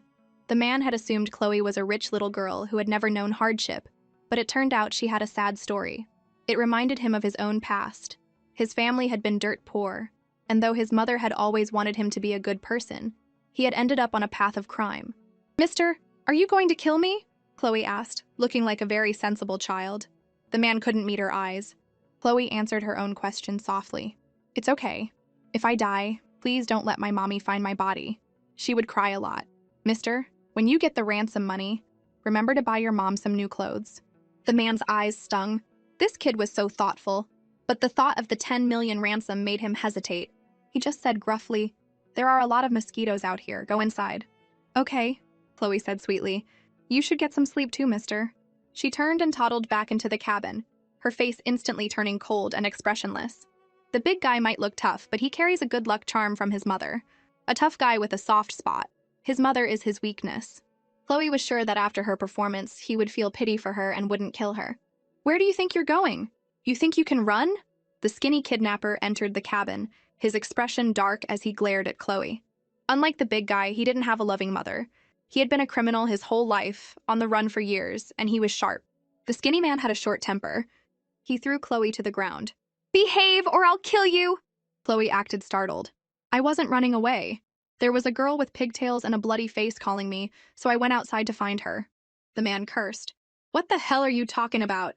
Chloe's voice was sweet and clear in the silent night. I'm not lying. There was a pretty girl outside. She said she was lost and wanted to go home. The skinny man pushed down his fear and glared at Chloe. This kid must be making it up. A girl with pigtails and a bloody face. Wick, it's all lies. But even the most cold-hearted person has memories they're afraid to face. Last year, while on the run, he had hidden in a small town. He went out one night to find food and ran into a pretty student with pigtails. The girl was naive and lost and asked him for directions, like an innocent lamb walking toward a hungry wolf. He had dragged her into the bushes. Since then, he had been plagued by nightmares of her terrified screams. Oh, Chloe added with a meaningful smile. The girl also said she would never let you go. She's wandering around outside right now. The man's blood ran cold. He heard a scratching sound at the window, like sharp nails climbing up, followed by a rustling. He turned his head slowly. A dark head pushed its way into the cabin, strands of black hair falling inside. With a thud, the skinny man fainted, foaming at the mouth and convulsing in fear. Chloe had scared him into fainting with a bunch of weeds. The loud noise brought the big man rushing in. He saw his unconscious partner. He was baffled. What happened? Chloe shook her head, her eyes wide with fear. I don't know. I can't say, or that lady Bella will kill me. Bella? The man's mind raced. Chloe mumbled. She gave him a bottle of water. I didn't say anything. You can fill in the blanks yourself, big guy. Just then, Bella crawled out of her tent. Can you two keep it down? I'm trying to sleep. The big man didn't say anything. Bella grabbed a bottle of water from her tent and tossed it to him. Have some water. You must be tired from keeping watch. He threw the bottle back in her face. Do you think I'm an idiot? Poison me and my brother so you can take the ransom for yourself. A scream came from inside the cabin. You hit a woman. You're not a man. You tried to poison me and you expect me not to hit you. Even a kid saw what you were doing. The search party heard the sounds of a fight. The kidnappers were turning on each other. The team leader was about to give the signal to storm the cabin when the door creaked open. A little girl walked out calmly, her dark eyes scanning her surroundings. Chloe pouted. They only came together for money. A little push and they fall apart. This is so easy, I could do it in my sleep. Just then, a member of the search party rushed forward and scooped her up. Chloe was startled, thinking she'd run into a bear, but it was her rescuers. The rest of the team stormed the cabin. Freeze! Hands up! Soon all the kidnappers were arrested and the rescue was over. Aiden was the first to arrive. Don't worry, Mr. Song, she's not hurt, a doctor said, draping a jacket over Chloe's shoulders. Chloe sipped the hot water the doctor gave her, her eyes darting to Aiden, who was beside her. My jerk dad has been staring at me. He must know about me and Mom by now. So, she deliberately called out to him, Uncle, did you bring people to save me? Thank you. Aiden's heart sank. Uncle? My own kid is calling me uncle. After a long pause, Aiden finally asked, Chloe, do you want to know where your father is? He wanted to use the topic of her father to prepare her, so he could reveal the truth when the time was right. Of course I know where my daddy is, Chloe said, holding her cup and sneering inwardly. Trying to get close to me now? Too late, jerk dad. I gave you a chance to be my father before, but you and your germophobia blew it. Now I'm not going to make it easy for you. You're going to regret this. Aiden's heart skipped a beat. You know where he is? Chloe nodded. He's dead. The words from the 5-year-old were shocking. Aiden fell silent. Dead? I'm right here. My mommy told me. My daddy was a deep sea diver. He went on a dive 5 years ago and never came back up. That means he's dead, right? Aiden was speechless. The rescue team brought Chloe back to the house, which was now full of people. Chloe toddled over, her arms outstretched. Mommy, I'm back! Alara held her tight, tears finally streaming down her face. Aiden tried to comfort her. Chloe must be hungry after all that. Why don't we get her something to eat from the kitchen? Chloe nodded enthusiastically. Yeah, I'm starving. Ethan's eyes turned cold. This Aiden song is a wolf in sheep's clothing, trying to worm his way in. I have to be on guard. Meanwhile, Kai took out his phone and made a call. What's the status of the 3 kidnappers? The rescue team leader reported, one of them has gone insane, and the other 2 beat each other half to death. It seems they had a dispute over the money and we just swooped in at the right time. Kai's handsome eyes narrowed. That's more like the Ace of Hearts style. One insane, the other's broken. A small smile touched his lips as he glanced at Chloe. With your skills and intelligence, even as a 5-year-old, you can take care of yourself. Kai discreetly took out his phone. Click. So cute. A completely different person from the cool, cocky, hit-it-and-quit-it little devil Ace of Hearts from my past life. Chloe paused, fighting the urge to roll her eyes. Dude, can you chill? Keep your crush on my mom under control. My actual dad is standing right here. Alara stroked Chloe's face. Let's get you a bath and a change of clothes, then it's off to bed. You're not going to kindergarten tomorrow. Mommy will stay home with you. I'm free tomorrow too. Aiden, who had been watching silently, added in a low voice. Aiden is so concerned about Chloe. Could he know who she is? I don't want the tall mister to stay with me, Chloe said with a devilish grin. He's a germaphobe. He thinks I'm dirty and doesn't want to play with me. Mommy, you have to wash your hands before you meet with him, or he'll think you're gross too. A little devil lived inside her. Daddy, you ignored me before, now I'm out of your league. Aiden started to panic. No, my daughter, my wife, let me explain. Ethan, who had been silent, finally spoke up coldly. Mr. Song, it's getting late, please leave. He was furious. I'm her brother, and you're hitting on my sister right in front of me and insulting my niece? Aiden, being a sharp man, knew he had messed up. It is getting late, I should be going. Alara, remembering something, quickly stood up. I'll walk you out. At the gate, Alara was silent for a moment before saying, Don't think you can take Chloe away from me. The Song family hasn't had a new heir in years. Old Mr. Song has been dreaming of a grandchild. Aiden pursed his lips. I won't. Alara rubbed her eyes, furious. So you do think she's dirty? I don't. The high and mighty CEO was in a full-blown panic. Why are women's minds so twisted? If I take her, you say I'm stealing her. If I don't, you say I'm rejecting her. He felt like he was damned if he did and damned if he didn't. I won't let Chloe leave me. She's my child, Alara said, wiping her eyes, a determined look on her face. She's my child too. You can't let her grow up without a father, and you can't leave me without a wife. Do you know I've been looking for you for 5 whole years? I didn't cherish you back then, and it wasn't until you left that I realized my whole world had collapsed. Your wife is Serafina Cheng, not me, Alara said flatly. After all, wasn't it her resemblance to his childhood sweetheart that had attracted him in the first place? Alara, I don't love her, Aiden tried to explain. He had been such a jerk back then. The misunderstandings between them were as high as the sky and as deep as the sea, impossible to clear up in just a few words. Alara, let's go home. Chloe wants cake and I don't know how to cut it. I only know how to cut meat. Aiden flinched. Alara didn't want to talk to Aiden anymore. She gave him a nod, quickly said, Don't come tomorrow, and turned to go back inside. From a second-floor window, Chloe watched the melodramatic scene through a pair of binoculars. She felt no sympathy for her jerk dad. In the original novel, my sweet, naive mom was tormented from beginning to end. If I hadn't accidentally ended up in this novel, her life would be miserable right now. For the tragic heroine to rise up and fight back, she's going to need my help. A few days later, news came from the police station. The kidnappers had confessed. Alara clenched her fists. Was it Mrs. Kwan? Ethan told her the truth. There were 2 groups. Bellaby hates Leo and was manipulated by someone into targeting Chloe. As for the 2 kidnappers, they claim they took an anonymous online job. A mysterious person paid them a large sum to kidnap Chloe. The police traced the online ID to an account in the US, but they can't investigate any further. The US? Alara was confused. Chloe and I are just ordinary people. We don't have the power or status to make enemies in America. The words caught in her throat as she thought of someone. On the staircase landing, Chloe pricked up her ears. What? 2 different groups wanted to kidnap me? One was the Kwan family, and the other was a mysterious force from the US? Could it be one of my dad's old flames? That's Serafina Cheng. Serafina Cheng was the main villain of the original novel, a cruel woman who was a master at playing the victim. When the ex-fiancée, Serafina, was supposedly sick in the US, Aiden had found Alara as a stand-in. But when Serafina found out about Alara, she miraculously recovered overnight, returned to the country to rekindle her relationship with Aiden, and secretly drove the pregnant Alara away. Later, when she found out Alara had married Mr. Lee, she still wouldn't leave her alone, claiming she needed a kidney transplant and that Alara was a perfect match.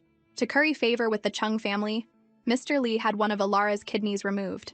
Her chubby little fingers flew across the keyboard. That's not right. The kidnapper's communication IP traces back to Jasmine Manor in the US.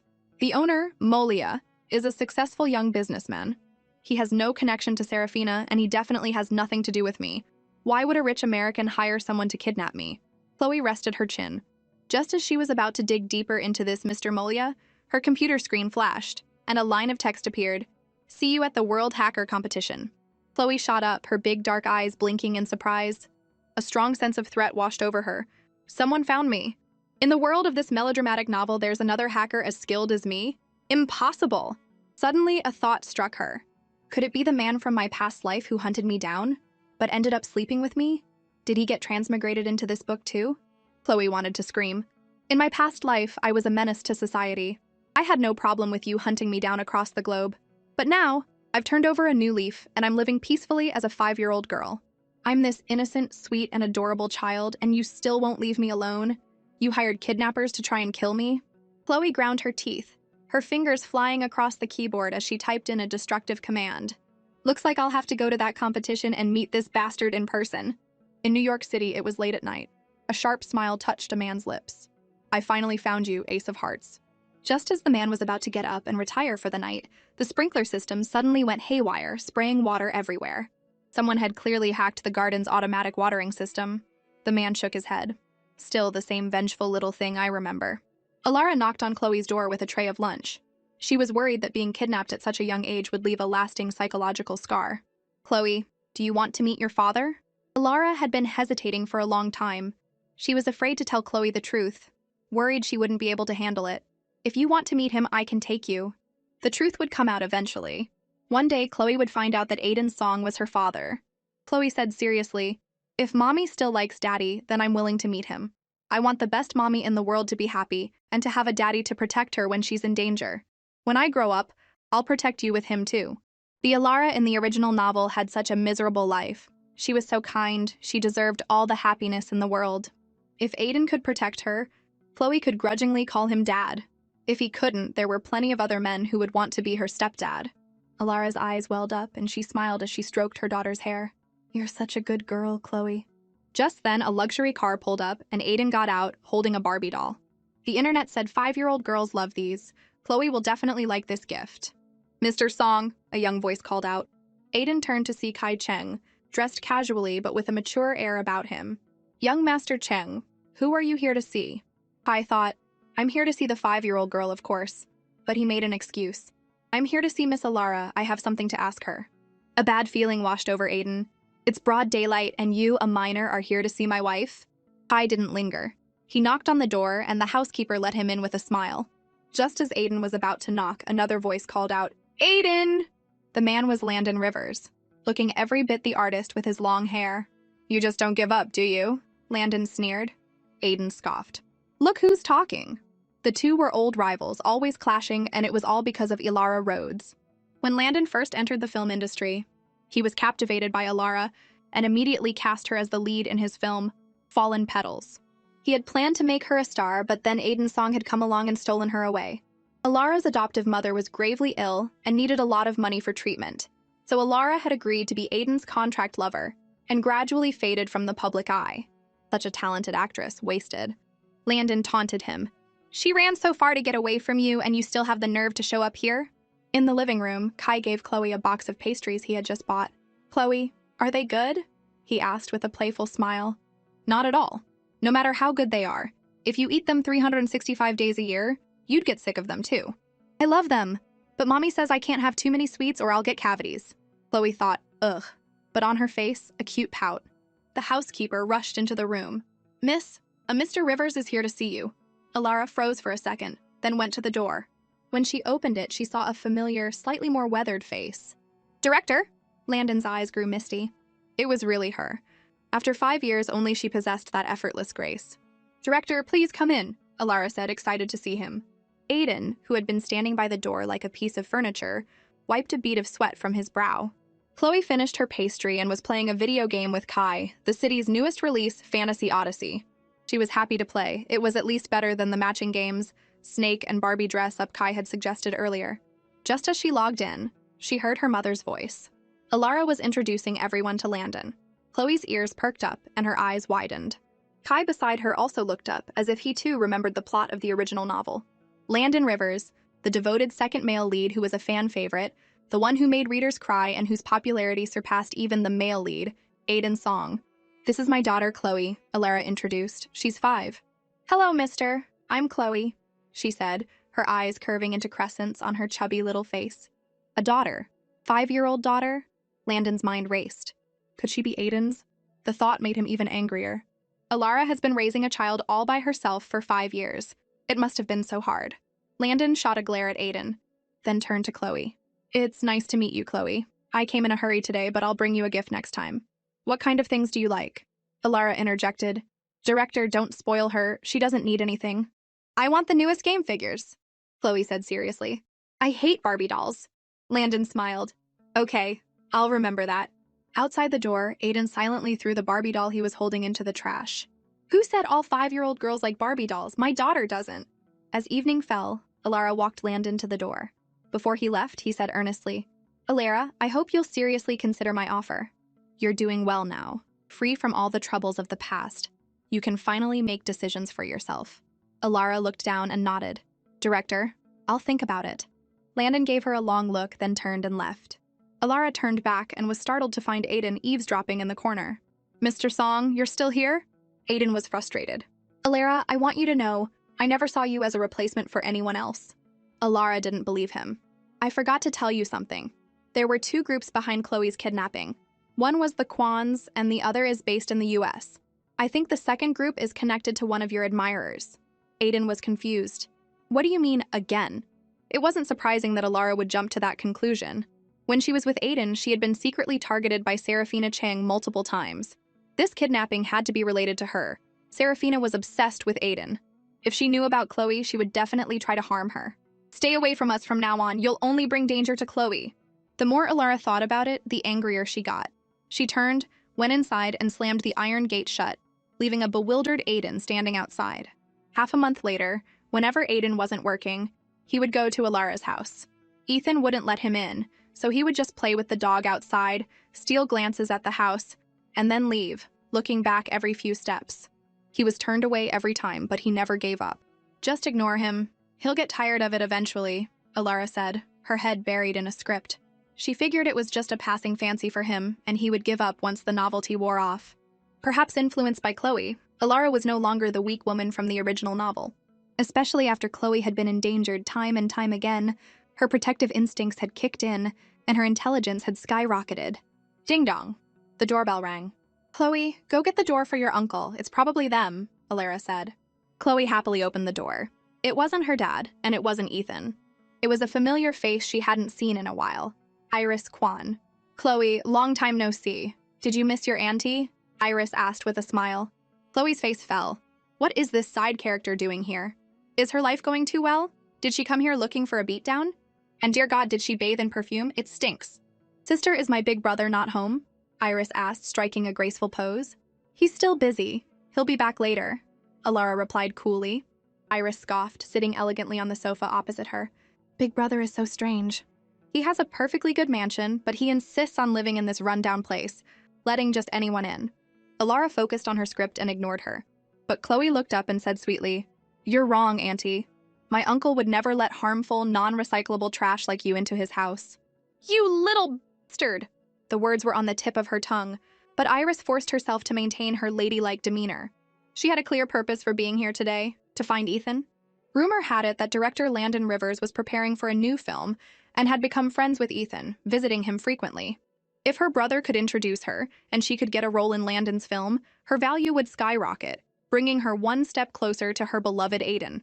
She had to seize this opportunity to become a star, win over Aiden, and marry into the Song family, becoming the lady of the house. Sister, are you reading a script? Iris noticed the thick binder in Alara's hands, filled with notes. Alara just grunted in response. Iris giggled. Don't tell me you've heard about Director Rivers and are hoping to use your connection with Big Brother to get a cameo in his new film? Sister, let me give you some advice.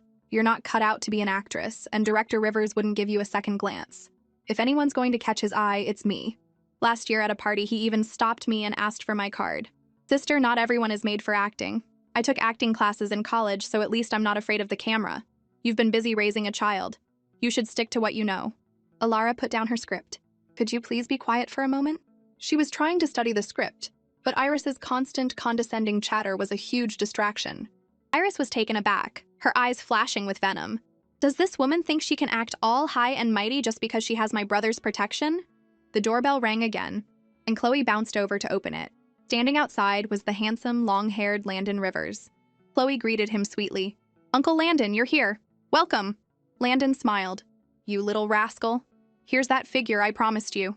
Iris quickly introduced herself. Director Rivers, it's an honor. I'm Iris Kwan, Ethan's sister. Landon's bright eyes swept over her dismissively, and he gave a curt nod. Hello? His tone was cold and distant. Iris wasn't surprised. Geniuses were often eccentric, and Landon was famously difficult, known for keeping everyone at a distance. But the next scene nearly shattered her worldview. The same Landon Rivers who had just been so cold to her immediately broke into a warm smile the moment he saw Alara. "You've been looking at the script for 3 days now. What do you think?" Alara answered honestly, "I have some thoughts. I've marked the parts that need changes in blue pen." Iris frowned, a strange feeling creeping up on her. She coughed and said disapprovingly, "Director Rivers is one of the best screenwriters in the industry. You haven't had much education. What could you possibly know? Don't make a fool of yourself." Landon was focused on the revised script. "Some of these changes don't quite work." Before he could finish, Iris interjected, "Director, my sister isn't well educated. Please don't blame her. If you'd like, I could take a look at your script." But Landon didn't even spare her a glance. "However, Alara, I will consider adding the new scene you suggested." Iris was dumbfounded. Landon is actually listening to someone else's suggestions? Isn't he notoriously stubborn, never letting anyone touch his scripts? Iris persisted. "Director, I've studied screenwriting. I can help my sister with the revisions." Landon frowned. "Miss, could you please be quiet?" "Director, I didn't mean to offend you." Iris tried to explain. "I just thought I could assist my sister." "Be quiet! All this chatter is giving me a headache," Landon said, clearly annoyed. He'd been in the film industry for years. He could see right through a schemer like her. "Alara, I'm going to borrow your study to revise the script. Call me when dinner's ready." "Of course, Director. Go ahead." Iris couldn't help but think, did Landon fall for Alara's looks? Did she use her body to get close to him? "I underestimated you, sister. You hide your schemes well." Alara's face hardened. "Landon is my mentor. You should at least come up with a believable lie." Iris laughed. "Director Rivers is a legend in the Viridia film industry. He's your mentor? You're a woman who's had a child after all." Alara couldn't take it anymore. She stood up, trembling. "Get out!" "Did I strike a nerve?" "I was just telling the truth. Why are you so angry?" The more Iris saw her reaction, the more certain she was that something was going on. Chloe had seen enough. She opened her mouth and bit down hard on the scheming woman's hand. Iris shrieked, "Leave me, it hurts!" Chloe seemed to be in a frenzy, her hands on her little hips. "Mommy, should I let Big Yellow out?" "He hasn't had his rabies shot. I'll let him bite this mean lady." Hearing that, Iris panicked and ran away. Chloe bit her lip, her eyes filled with anger. Alara looked down at her 5-year-old daughter and suddenly understood. If she continued to be a pushover, the Kwan family would always see her as a weakling they could easily manipulate. She had to stand up for herself, to build her own strength and prove them all wrong. Chloe thought, "Get to work, my dear mother. Stop relying on men, stop trying to please everyone. Mom, you have to become strong to protect the ones you love." That weekend, tempted by her dad's promises, Chloe happily went with him to see Landon Rivers. Chloe scoffed inwardly. "You think I don't know what you're doing? You're just trying to provoke Landon to show off your father-daughter bond and put him in his place." Aiden glanced at his precious daughter out of the corner of his eye and cleared his throat. "Chloe, who do you like more, Uncle Landon or me?" "You're so childish, Dad." Chloe rolled her eyes but put on an innocent smile. "I like both Uncle Landon and Uncle Aiden, but I also like my big brother Kai and my big brother Leo." Aiden was both happy and sad. Happy that he had finally surpassed the dog, Big Yellow, in her affections and was on par with Landon. Sad that the day he could finally reveal he was her father was still a long way off. In the studio, Landon was yelling at an actor. "What is this garbage? I could pull a random beggar off the street with better acting skills than you. Next." His student Wong Fugi said meekly, "Master, you've been at this all morning. Why don't you take a break, get some lunch, and continue this afternoon? Let the actors rest and reset." Landon waved his hand dismissively, his temper flaring. "No breaks! Bring in the next one!" Just then, a sweet voice called out, "Hi, Uncle Landon!" Chloe beamed. The fatigue on Landon's face vanished, replaced by a kind smile. "Well, if it isn't our little Chloe, what brings you here today?" His mood changes faster than you can flip a page. The student was stunned, looking at Chloe as if she were a saint. He quickly added, "Chloe must have known her Uncle Landon has been working so hard he hasn't even had lunch, so she came to eat with him, right?" Chloe nodded. "Okay, I'm hungry." Landon immediately gave an order. "Everyone, take an hour break. Lunch is on me, and order a deluxe lunch with a kid's meal." Just then, Landon noticed Aiden was also there and frowned. "Where did you come from?" Aiden scooped Chloe into his arms, his tone slightly boastful. "I came with Chloe. It's the weekend, she just finished her homework, so I brought her out for a bit. And to show you how much our father-daughter relationship has improved." "Annoying, isn't it?" Landon sneered and muttered under his breath, "Idiot." "Master, lunch is here."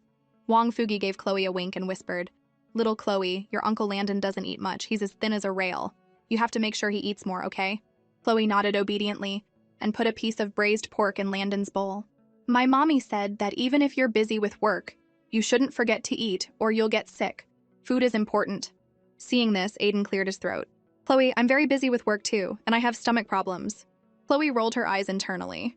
Seriously, Dad, you're jealous of this too? You're so childish. Why don't you just come to kindergarten with me? She forced a sweet smile and put a piece of pork in his bowl too. It was bigger than the one she gave Landon. CEO Aiden was satisfied. Suddenly, his phone rang. Chloe, you eat first. I need to take this call. At the same time, an actor came over to ask Landon a question about the script. Chloe, feeling thirsty, went over to a nearby refrigerator to get some water. The moment she opened the fridge door, she heard the faint sound of a spring mechanism and a large shadow fell over her. A piece of photography equipment was falling from the ceiling. Just as Chloe was about to dodge, a figure appeared behind her like a flash of lightning. Kid, look out! A voice boomed. Chloe froze as someone tackled her to the ground. There was a loud crash as a 100-pound studio light hit the floor, leaving a small crater and sending shards of glass everywhere. The loud noise startled everyone in the studio. Landon's eyes widened in horror. Chloe! Zach Zhang sat up, grimacing, blood trickling from his forehead. He ignored his own injuries and immediately checked on Chloe. Little girl, are you okay? Are you hurt anywhere? Chloe was fine. I'm okay. Thank you for saving me. Aiden rushed over, his face pale with fear at the sight. He quickly scooped Chloe into his arms. Soon, they were at the hospital. A doctor cleaned and bandaged Chloe's minor scrapes on her arms and legs. Zach was in much worse shape, with a cut on his head and his leg slashed by the glass. Even though Chloe insisted she was fine, the overly worried adults wouldn't believe her, especially her dad, Aiden, whose face was dark with self-blame and worry. Director Rivers, I seem to recall investing $100 million in your studio last year. That should have been enough to buy plenty of new equipment. Are you suggesting my equipment is old? Landon scoffed. Fugi, tell him about our studio's maintenance schedule. Wang Fugi quickly explained. Mr. Song, all our equipment undergoes a major inspection every 3 days. There's no issue with aging equipment. The light falling today was likely an accident. Chloe glanced at the 3 men in the room. Uncle Landon is so lucky today. If he had been the one to get me a drink, he might have been the one who got hit. The 5-year-old had already figured it out. She remembered hearing the sound of a spring when she opened the fridge, a trigger. When the fridge opened, the mechanism was activated, and the heavy light fell.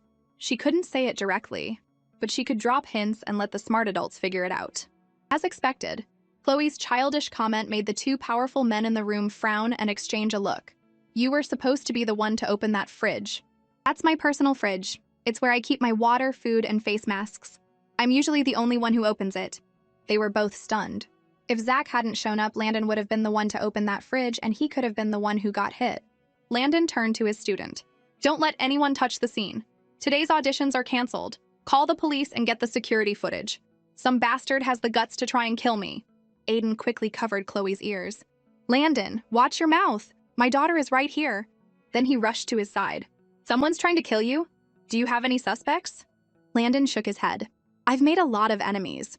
I can't think of anyone specific right now. Aiden sneered. Pathetic. Landon glared at him. I have a lot of enemies and you don't. Chloe fought the urge to roll her eyes. Are you two really competing over who has more enemies? Compared to me, Ace of Hearts, you're all amateurs. The number of enemies who wanted me dead in my last life could circle the globe 3 times. Just then, Alara rushed in. She was frantic. She hadn't seen her daughter for half a day, and she was already in danger again. Chloe quickly assured her she was fine, that a man had saved her. Aiden, seeing Alara cry, quickly added, Don't worry, it was just an accident. Landon, catching on, immediately said, Alara, it was a sudden problem at the studio. It's my fault for not having the staff do a better equipment check. For once, Aiden and Landon were in agreement. Someone was trying to commit murder. They would handle it discreetly and keep Alara out of it to protect her. Alara wiped her tears, not blaming Landon, but shooting a glare at Aiden. I haven't had much time to spend with Chloe lately, so I let you take her out. You promised you would take good care of her, and this is what happens. Aiden hung his head. I was wrong. I don't have experience looking after a child. I'll be more careful in the future. I won't let you worry. Alara was taken aback. She hadn't expected him to apologize so readily. The powerful head of Song Entertainment admitting he was wrong with such sincerity, it was hard to believe. Aiden picked up a large red apple. You came in such a hurry, you probably haven't had lunch. I'll have someone bring food. Let me peel an apple for you first. He took a small knife from the fruit basket and began to peel it carefully. Alara was surprised. I don't remember you ever knowing how to peel an apple. Aiden smiled handsomely. I learned. He thought Alara must be so touched.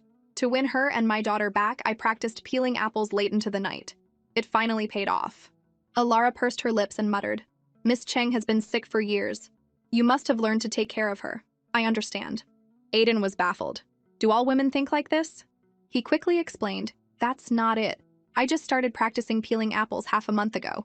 I also practiced playing with clay, playing video games, and I'm learning to cook. This has nothing to do with Serafina Cheng. Landon looked at Aiden like he was a complete moron. Chloe, watching from the sidelines, sighed inwardly. Isn't my dad supposed to be a cool, calculating CEO? Why does he seem more and more like a goofy husky lately? When Alara learned that Zach Zhang had saved her daughter, she immediately took Chloe to thank him. The glass had been removed from his leg, and the wound wasn't deep. He was healthy and would recover in a week or two. He was resting in his hospital bed, a tall, strong man with a pale, weathered face that spoke of years of hard work. Chloe looked at him, and memories of his story from the novel came flooding back. He was a minor character who had a brief moment of fame thanks to his performance in one of Landon's films. But later, he was caught in a cheating scandal. His wife, who had always seemed devoted, angrily divorced him, leaving him with nothing. His fame plummeted, and he became an obscure actor again. After struggling for a few years, he eventually died from overwork. But this man seems so upright and loyal. Would he really cheat in the future? Or was he framed? Chloe decided to investigate his personal situation when she had the chance. A life-saving favor had to be repaid. Zach's eyes suddenly widened as he stared at Alara. You're Alara Rhodes? Miss Rhodes? His voice trembled as he rubbed his eyes, thinking he was dreaming. The actress who had a fleeting moment of fame 5 years ago before disappearing? I used to be called Alara Rhodes, but my real name is Alara Kwan, she said with a gentle smile. I'm Chloe's mother. Thank you for saving my child. Miss Rhodes, I never thought I'd meet you here. You're as young and beautiful as ever. Zach was so excited he was tripping over his words, his face flushed. I've always followed your work. You're my idol. Zach, get some rest. You can join the cast once you've recovered, Landon said. Seeing that there were no outsiders around, he gave him a sly wink. By the way, Miss Alara is the female lead this time. We'll be announcing it in a couple of days, so keep it a secret for now. Really? I get to act with my idol? The 30-something-year-old man was as excited as a 5-year-old. Mommy, were you an actress before? Chloe asked, feigning curiosity. Alara didn't hide it. Yes, I used to act. Your Uncle Landon was the director. Mommy is the prettiest in the whole world. She'll definitely be a big star. Mommy, why did you stop acting? Chloe continued, her face a mask of innocence. Alara was at a loss for words, unsure how to explain the story of her running away while pregnant. Landon sneered. Your mother is a talented actress. She just had bad luck and ran into a certain bastard. He was still angry just thinking about it. Alara, you needed money. You could have just asked me, a famous director. Why did you have to go to that cold-faced jerk Aiden's song? Director, I should take Chloe home now, Alara said, changing the awkward subject. She still has her kindergarten homework to do. She was about to leave the hospital, holding Chloe's soft little hand, when a familiar figure walked toward them. Kai stopped, seemingly surprised to see Chloe. Miss Kwan, Director Rivers. Young Master Chung, good timing, Landon said with a slight nod. My friend Zach is in the hospital. Please make sure he's well taken care of for the next few days. Of course. I have some other matters to attend to. With that, Kai nodded to everyone and strode away. Chloe watched him go, curious. That's weird. Aren't you trying to win my mom over? Why didn't you even look at her today? You definitely saw the scrapes on me, but you didn't ask about them or try to suck up to my mom. She scratched her head, completely baffled by the mind of a 15-year-old boy. An assistant whispered to Kai, Young Master, according to the audio from the hospital room's security camera, the incident at Director Rivers' studio was deliberate. It seems he was the target, and Chloe was just caught in the crossfire. Kai gestured with his finger. Have someone keep an eye on Landon Rivers. Even though Chloe can protect herself, I'm still worried. She's just a 5-year-old kid, not the terrifying woman from my past life who could kill with a single look. There are too many unknowns in this novel. I need to find a way out of here as soon as possible. Aiden and Landon worked together, quickly recovering the security footage and identifying the suspect, an obscure actor named Ryan Zhang, who had been rejected at the audition. But Ryan was cautious, so Landon used the excuse of a second audition to lure him back. Aiden, as usual, showed up at Alara's house with groceries. He had learned his lesson and now brought practical things instead of flowers and jewelry. After checking on Alara and Chloe's homework, he left for Landon's studio. The housekeeper, Auntie Zhao, commented, "At first, I didn't think Mr. Song would last more than a few days, but it's been over half a month and he's more dedicated than ever. He was asking me for recipes today. It looks like he wants to learn to cook to impress you." Alara changed the subject. "Auntie, could you please wash the vegetables? I'm going to check if Chloe has finished her homework." She went upstairs, but Chloe wasn't in her room. Alara wondered if she had snuck out to play again. Meanwhile, Chloe had taken advantage of her dad's distraction and hidden in the trunk of his car. She knew he was going to meet Landon to catch the culprit who had tampered with the light. "I'll go see for myself who has a death wish, trying to pull a stunt like this in broad daylight." The black luxury car drove discreetly to Landon's studio. Just as Aiden opened the door, he heard a soft, sweet voice from the trunk. "Uncle Aiden?" He opened the trunk, stunned. "Chloe, what are you doing in my trunk? Did you sneak out without your mom knowing? That's very dangerous, you know." Chloe immediately waved her chubby little hands and called out sweetly, "I want to play with Uncle Aiden." The scolding died on Aiden's lips at the sound of her sweet, soft voice. "My precious daughter is so cute, especially when she's trying to be sweet. Don't sneak out again, or I'll have your mom spank you, understand?" he said, his voice softening. They went into Landon's studio. Landon came over and with a few words coaxed Chloe into the next room. "Chloe, I hear you like to play on the computer. Go play in this room, and don't wander off, okay?" It was clear they had important things to discuss and didn't want a 5-year-old around. Chloe didn't protest. "Okay." She happily went into the room with her milk carton. With Chloe gone, the warm smile on Landon's face vanished. "Ryan Zhang, the one who tampered with the light, I tricked him into coming here for an audition half an hour ago and caught him. I showed him the security footage and he confessed. He said he was angry at me and wanted revenge." Aiden sat down, his voice cold.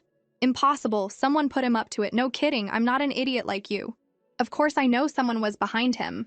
Landon frowned, his tone dismissive. "Ryan is an obscure actor with no background and no talent. There's no way he could have pulled off something like this alone. Someone had to have helped him. I suspect Wang Entertainment is behind it. After all, you control 2/3 of the entertainment industry, and they have the rest. Now that you're investing in my new film, which has blockbuster potential, it's not surprising they'd resort to this to protect their market share. I'll look into it. If it really was Wang Entertainment." Aiden thought of his innocent daughter being caught in the crossfire, and his eyes turned dark. It's time for Wang Entertainment to go bankrupt. Soon Ryan was brought in. He was cursing Landon, calling him a talentless hack. "Zach Zhang is just like me. Why did Landon choose him? What does he have that I don't?" Landon was furious. "Why? Because Zach stays in shape while you're always at bars with yellow teeth. Zach works out and you can't even memorize your lines. Why would I choose you?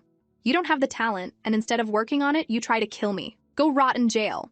Aiden glanced at Ryan and said in a low voice, "Listen, if you're working for the Wang family, you will pay a terrible price." Ryan's face went pale. He didn't know how he had offended Aiden or why he was working with Landon. But the threat in his voice was real, and it sent a chill down Ryan's spine. In the small room, Chloe listened to her dad's badass declaration through a listening device. "My dad is pretty cool," Chloe thought. "Poor Ryan is probably going to be in jail for a long time. But he's most likely just a pawn. Someone powerful is pulling the strings. Put him up to it." Chloe cracked her knuckles, her chubby fingers flying across the keyboard. She quickly found that $1 million had been deposited into his account from Wang Entertainment. "This company has guts messing with my dad." Chloe stroked her chin. Landon was lucky this time, but Wang Entertainment won't give up. They'll probably go after the director and actors next, and maybe even the innocent Alara. She decided to subtly leak Wang Entertainment's plans to her dad, Landon, her uncle, and the Chung family. "I'll just provide the knife. What they do with it is their business. After all, I'm just a 5-year-old kid. I don't know anything." Just then, the door opened. Chloe quickly switched her screen to a game of Plants vs. Zombies. "Uncle Landon, are you back?" she asked, turning around. But it wasn't Landon or Aiden. It was a young man who was both a stranger and familiar. Chloe froze. Isn't this the third male lead from the novel who had a crush on Alara, Jasper Jiang? The one known as the hope of the film industry, the most prestigious award-winning actor, and the top star of Wang Entertainment? "And you are—" Jasper noticed the little girl at the computer and raised an eyebrow. Landon doesn't like kids, and he especially doesn't like people touching his computer. "Who is this little girl?" Chloe tilted her head, her face a picture of surprise. "Are you Uncle Jasper? I see you on TV all the time. My mommy and I are big fans. My name is Chloe, and I'm almost 6. Jasper nodded. "Chloe, do you know where Director Rivers is?" Just then, the door opened and Landon and Aiden returned. "Director, Mr. Song," Jasper said, standing up to greet them. Landon was a little surprised. When did you get here? You didn't even call. Just arrived. A brand sent me a case of special honey yesterday. I brought you a couple of jars. Jasper handed him a bag. Landon slapped his forehead and laughed. Chloe, your mom has been working hard lately. Take a jar of this honey home with you and tell her to drink a little every day. It's good for her, you know? Okay, thank you, Uncle Landon. Chloe nodded enthusiastically. Out of the corner of her eye, she saw the smile on Jasper's face freeze. Chloe had seen it all in her past life. She could tell that this famous actor was a little too fond of Uncle Landon. She doesn't need your concern, Aiden said sourly. Alara has everything she needs. You should keep the honey for yourself. Landon glared at him. Hey, Song, Alara hasn't even given you the time of day, and you're acting like you own the place? I can give her honey if I want to. It's none of your business. You're not married yet? She's still single? Aiden was annoyed. It's only a matter of time before she accepts me. She let me in the house today. Our relationship is beyond your wildest dreams. Just then, his phone started ringing. He looked at it and his face lit up. It was Alara, and it was a video call. He answered it right in front of Landon. Alara, where's Chloe? Is she with you? I've looked all over the house and can't find her. Alara asked anxiously. Mommy, I'm here! Chloe heard her and bounced over. I snuck into Uncle Aiden's car and went out to play. Chloe really likes playing with Uncle Aiden. It would be great if I could see him every week. Aiden was close to tears. Did I hear that right? My precious daughter likes playing with me? This is a huge step forward in our father-daughter relationship. Alara paused, a complex emotion in her eyes. Mr. Song, bring Chloe home immediately. Aiden's handsome face broke into a smile. All right, don't be angry. Landon's expression froze. He knew Chloe was Aiden's daughter, but he was still worried about Alara being with him. After all, Aiden still had his beautiful, high-status fiancée, Serafina Cheng, and she was not someone to be taken lightly. Jasper noticed Landon's mood and frowned. Who is Chloe's mother? Why is Director Rivers so fond of them? And why is he fighting with Mr. Song over this woman? After Aiden and Chloe left, Jasper asked, Director, that little girl was very cute. Are you close with her mother? Landon answered honestly, Chloe is a sweetheart. I'm thinking of casting her as the younger version of the female lead in my film. I'll talk to her mother about it soon. You've met her mother, but it's a secret for now. I promise you'll be shocked when you see who it is. Jasper was curious and a little jealous. He hadn't seen Landon smile so genuinely since Alara Rhodes left the industry. A few days later, Serafina Cheng was at Song Entertainment. Her best friend, Celeste Cao, made her a cup of coffee. Why didn't your fiancé, CEO Aiden, come with you? Serafina sighed. I came to see him, but his staff said he was out, so I came to visit you instead. Ever since that woman left 5 years ago, Aiden has been a different person, so hard to read. But she was determined to hold on to her title as his fiancé. She put down her coffee and smiled gently. Celeste, I heard you got a role in Landon Rivers' new film. Congratulations. His movies are excellent. Your career is sure to take off. Celeste shrugged. It's just the second female lead. Nothing to brag about. The second female lead? Serafina was surprised.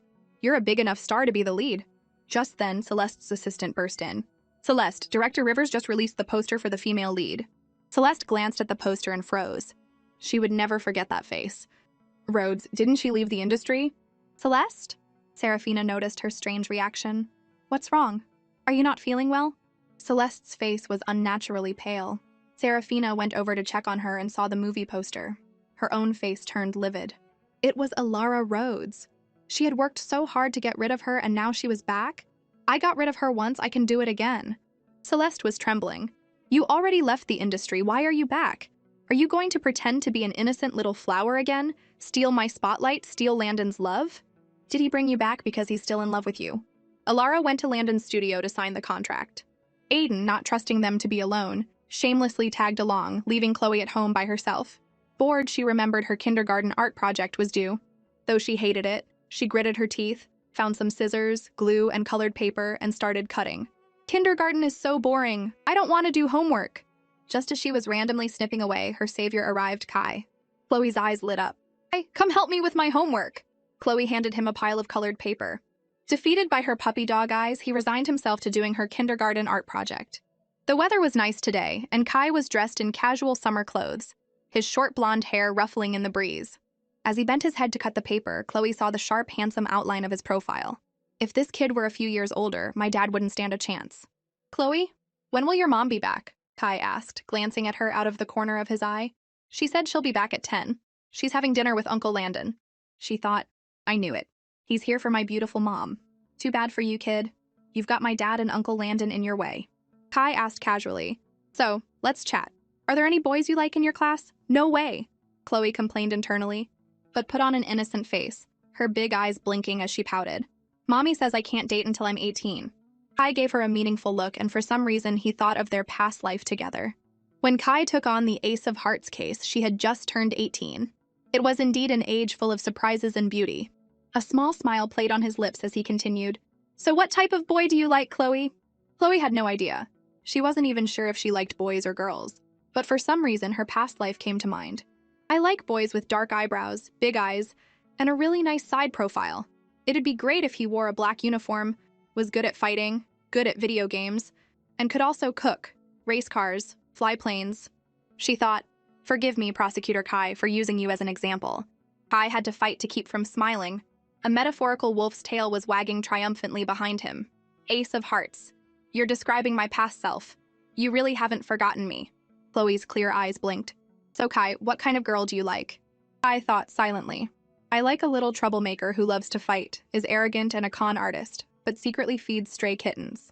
Even though she's bad, arrogant, and sleeps with people and runs, I still love her. Chloe's eyes curved into a smile. Oh my god, he's getting all sweet just thinking about my mom. Dude, don't fall too hard. Kai had company business to attend to. He ruffled Chloe's fluffy hair and left.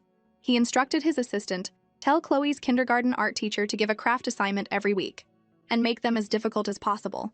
Whenever Landon was free, he would come to see Alara, and he would always bring Jasper with him. Jasper was taking this film very seriously, turning down all his other work for the next 6 months to focus on it. Every time Landon came to see Alara, Jasper would be right there with him, under the guise of the male and female leads getting to know each other and rehearsing. Landon's eyes narrowed as he watched Chloe play a video game. He couldn't help but praise her. Chloe is such a smart kid. She's really good at games. Aiden's lips curved into a smile. Of course! Look who her father is. A tiger doesn't raise a dog. Landon rolled his eyes. Have some shame. And don't you have a home?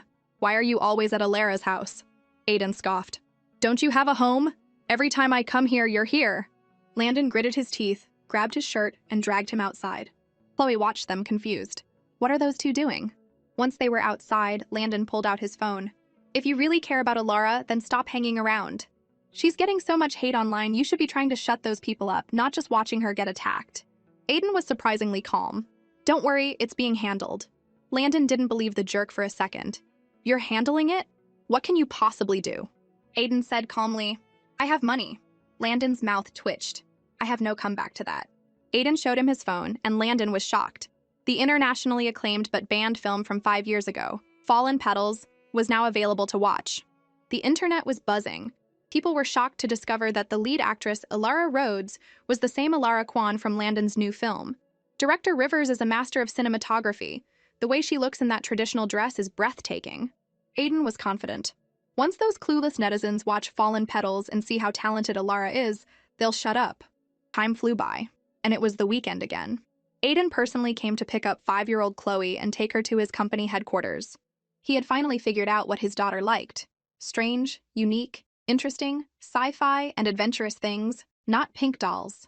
Uncle Aiden, does your company really have cute robots? Aiden nodded. Yes. We just got a new batch of smart robots to deliver coffee and food. They're from Silicon Valley, very advanced. If you like them, I'll give one to you. Chloe was thrilled. Yay!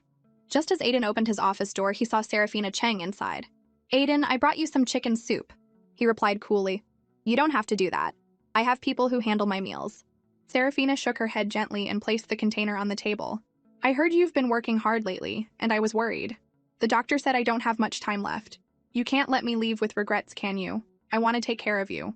Aiden frowned. The best doctors in the country are treating you. You're not going to die. Serafina shook her head sadly, her long eyelashes lowered, as if she had 1,000 sorrows but couldn't bring herself to speak. A perfect damsel in distress. Chloe scoffed inwardly. Look at her clothes, her voice, her expression. She's completely copying Alara. You have a terminal illness? Yeah, right. Uncle Aiden, the chicken soup this auntie made smells so good. Chloe's big dark eyes were fixed on the soup container and she licked her lips. Aiden's expression softened. This auntie is my... Before he could finish, Chloe interrupted. I know. This auntie must be your cook. Chloe's face full of anticipation. Uncle Aiden, can I have some of the cook auntie's chicken soup, please? Of course, I'll get you a bowl, Aiden said, immediately agreeing when he heard his precious daughter wanted some. Chloe blew on the hot soup, took a delicious sip, and then thanked Serafina sweetly. Thank you, cook auntie. The soup is so yummy.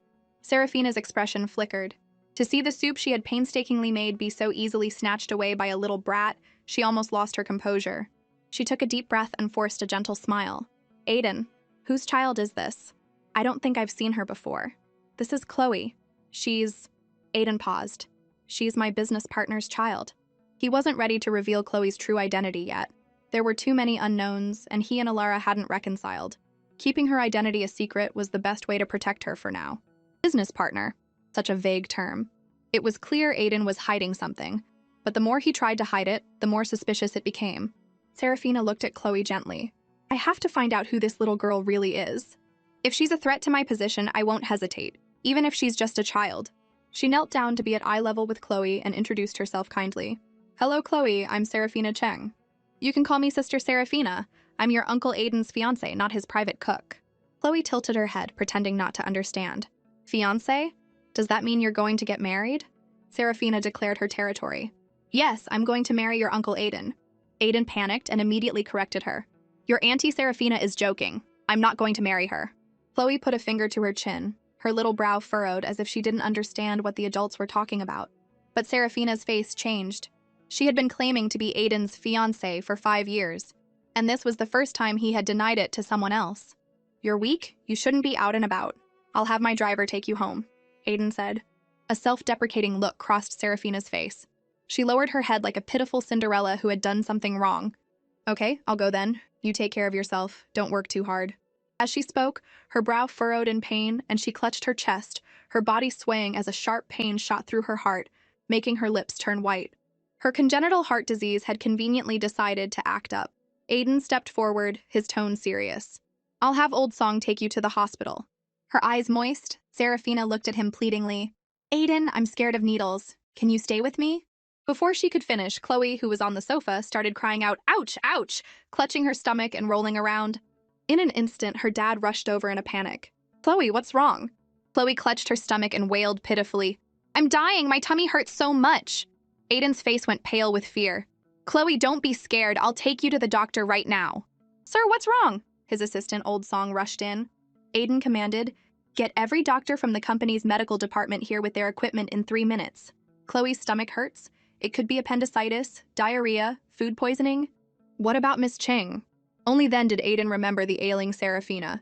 You take Miss Cheng to the city's private hospital. Serafina was furious. This was her chance to win Aiden's sympathy, and a little kid ruined it. She glared at Chloe, but the little girl, in a spot where Aiden couldn't see, gave her a defiant look. Serafina was instantly enraged. This kid is faking it! At such a young age, she's already learned how to fake being sick to get attention. She's a natural-born little schemer. Serafina gritted her teeth and shot Chloe a venomous glare. Just you wait. Chloe raised an eyebrow, almost laughing. I'm just using the same tactics you used on my mom, and you're already angry? Anyone can fake being sick. In the original novel, Serafina had used her expert fainting skills to create countless misunderstandings between her mom and dad. The secretary cautiously peeked in. Sir, the medical department is here. Aiden had Chloe lie down on the sofa and covered her with a thin blanket. She continued to cry out, but there were no tears, just a mischievous glint in her big dark eyes. Aiden frowned slightly. Send the medical department back. The secretary was speechless. Yes, sir. Aiden was a little angry. He could tell his precious daughter was faking it. He was silent for a moment, his mind flashing to a book he had just read, How to Be a Good Father, 300 Ways to Educate Your Child. One of the sections was titled, What to Do When Your Child Lies About Being Sick. He felt he had to properly educate his daughter, to be a good father and correct her behavior. So, in a serious tone, he said, Faking being sick is something bad kids do. Chloe paused, rubbing her eyes, her face a mask of innocence. The highest form of acting is when you think I'm acting, but I'm actually making you think I'm acting. Faking being sick makes your mommy worry, and it makes me so worried I can't eat or sleep. Why did you do it? Chloe wrapped herself in the small blanket on the sofa like a little kitten caught stealing fish. I don't like Auntie Serafina. She looked at me funny, scarier than Snow White's stepmother. It really scared me. Aiden shook his head. That's impossible. Your Auntie Serafina is very kind. It's true. Chloe said, looking wronged. And she was faking it too. She was fine when we were leaving, and she gave me a really mean look. Aiden was silent. A 5-year-old probably wouldn't lie on purpose. As for Serafina, he had always known her to be obedient and gentle. He softened his expression and stroked Chloe's soft hair. I understand. I'll look into it. But Chloe, you can't fake being sick anymore. Even if you don't like someone, you shouldn't try to trick them. Understand? Chloe pouted. But I really don't like her. I don't want her to be your fiancé. I want mommy to be your fiancé. Aiden was completely stunned. What? My precious daughter just said she wants Alara to be my wife? Really? His voice trembled. The tall, handsome man was as excited as a teenager. Chloe nodded. Uh-huh. You're very nice to me, so I like you. I want mommy to marry you. In that moment, Aiden felt like his future was bright, his life filled with dazzling sunlight. All his efforts over the past month had finally paid off. His daughter had finally seen the beauty of a father's love. It was all worth it. Don't worry, Chloe. I will protect you and your mother for the rest of my life, Aiden said kindly, his fatherly love overflowing, his gaze on Chloe so gentle it could melt hearts. Chloe said sweetly, I want you and Uncle Landon and the others to protect mommy together. The overflowing fatherly love came to a screeching halt. Aiden raised an eyebrow. What does Landon Rivers have to do with this? Chloe explained logically, you and Uncle Landon are both very nice to mommy. I want her to marry all of you. You can be my first daddy, Uncle Landon can be my second daddy, Uncle Jasper can be my third daddy. As for Kai, he's only 15, so he's not in the running for now. Aiden was now as miserable as he had been ecstatic just a moment ago. Why does Chloe have such a terrifying idea? 3 daddies? Chloe, your mommy can only marry one person, and that's me. Aiden tried to set her straight. Landon wants to be her second dad? In his dreams. Chloe tapped her chin with her finger. Dad, Mom was hurt so badly by you. You think you can win us back in just a month? No way. You have to slowly pay back the emotional debt you owe her. At the very least, not until you see Serafina's true colors will I even consider handing my mom over to you. She lowered her head, reminiscing. You don't know, Uncle Aiden. When I was little, my family was very poor. Mommy worked so hard to make money, she was so tired every day. I was always sick, and one night during a storm we couldn't get a taxi, so she carried me for 3 miles in the rain. Her feet were bleeding. When she got sick, she wouldn't see a doctor. She always said she was fine.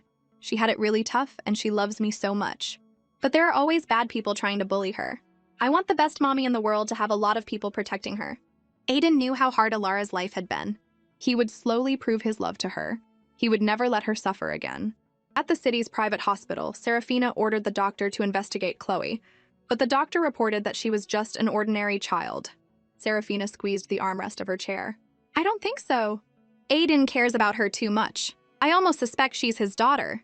For the first 10 years of her life, she had lived in the slums, surrounded by filth. But fate had been kind to her. Her biological father turned out to be Kale Cheng, the head of the powerful Cheng family in Viridia. She thought her perfect princess life was about to begin. But she soon discovered she was just one of her father's many illegitimate children. A fierce battle for the inheritance began among them. But none of them could compete with the legitimate heir, Kai Cheng. At only 15, he had already taken control of half the family with his ruthless and bloody methods. I don't want to go back to that life, Serafina said flatly. Once you've tasted wealth, you can never escape its allure. A few days later, Chloe had to audition for the small role in Landon's film. She was worried about her mom, especially with Celeste Cow on set. In the novel, Celeste was one of the main villains, jealous of Alara's talent and beauty, and had often targeted her. Chloe had to find a chance to visit her mom and warn her to be careful. Meanwhile, Iris Kwan, with a full face of makeup, had her mother take her to the film studio. Mrs. Kwan reminded her, Aiden's song often comes here to check on the film's progress. You have to seize this opportunity to get close to him. The set had been transformed into a street from the early 20th century. As Iris looked around, she heard the frantic ringing of a bell. Someone shouted, Get out of the way! The rickshaw is out of control! Just in the nick of time, a pair of strong, warm hands wrapped around her waist and pulled her to safety. The man frowned. What are you doing here? Iris blushed. I'm here to see someone. The man's aura was intense. He noticed her twisted ankle and with a hint of pity, told a staff member, Her ankle is sprained. Please get her an ice pack. The staff member quickly agreed. Of course! You go on, I'll take care of her. After the man left, she immediately asked the staff member, What's his name? Where does he live? Does he have a girlfriend? The staff member scratched his head apologetically. Director Rivers has given strict orders not to reveal too much about the film before its release. I can only tell you that he's one of the actors and the director thinks very highly of him. Iris rested her chin on her hands, her eyes sparkling. So he's an actor? Meanwhile, a slender man in early 20th century attire pushed open the door to the makeup room. Landon's face lit up. Alara, you're finally back. Quick, we have another scene for you this afternoon. Go change out of this costume. We're done with your scenes as a man. Alara nodded calmly, her voice androgynous. Okay. The male makeup artist joked. Alara, you look so convincing as a man. If I were a girl, I'd definitely fall for you. Just then, a staff member ran in. Director, this Miss Kwan says she's here to see her sister, Alara. Iris composed herself. Director Rivers, it's a pleasure to meet you again. Landon didn't even look up. Miss Kwan, Alara is changing. This is a restricted area. You have 5 minutes. She pretended to wait for Alara, but she was really just biding her time, her voice a mix of arrogance and curiosity. Director, one of your actors, the one in the traditional suit with his hair slicked back, he's not very tall, quite slim. He just saved me. Could you tell me his name? I'd like to thank him in person. First his name, then his background. We'll get to know each other, and things will progress from there. With my looks, he'll definitely fall for me.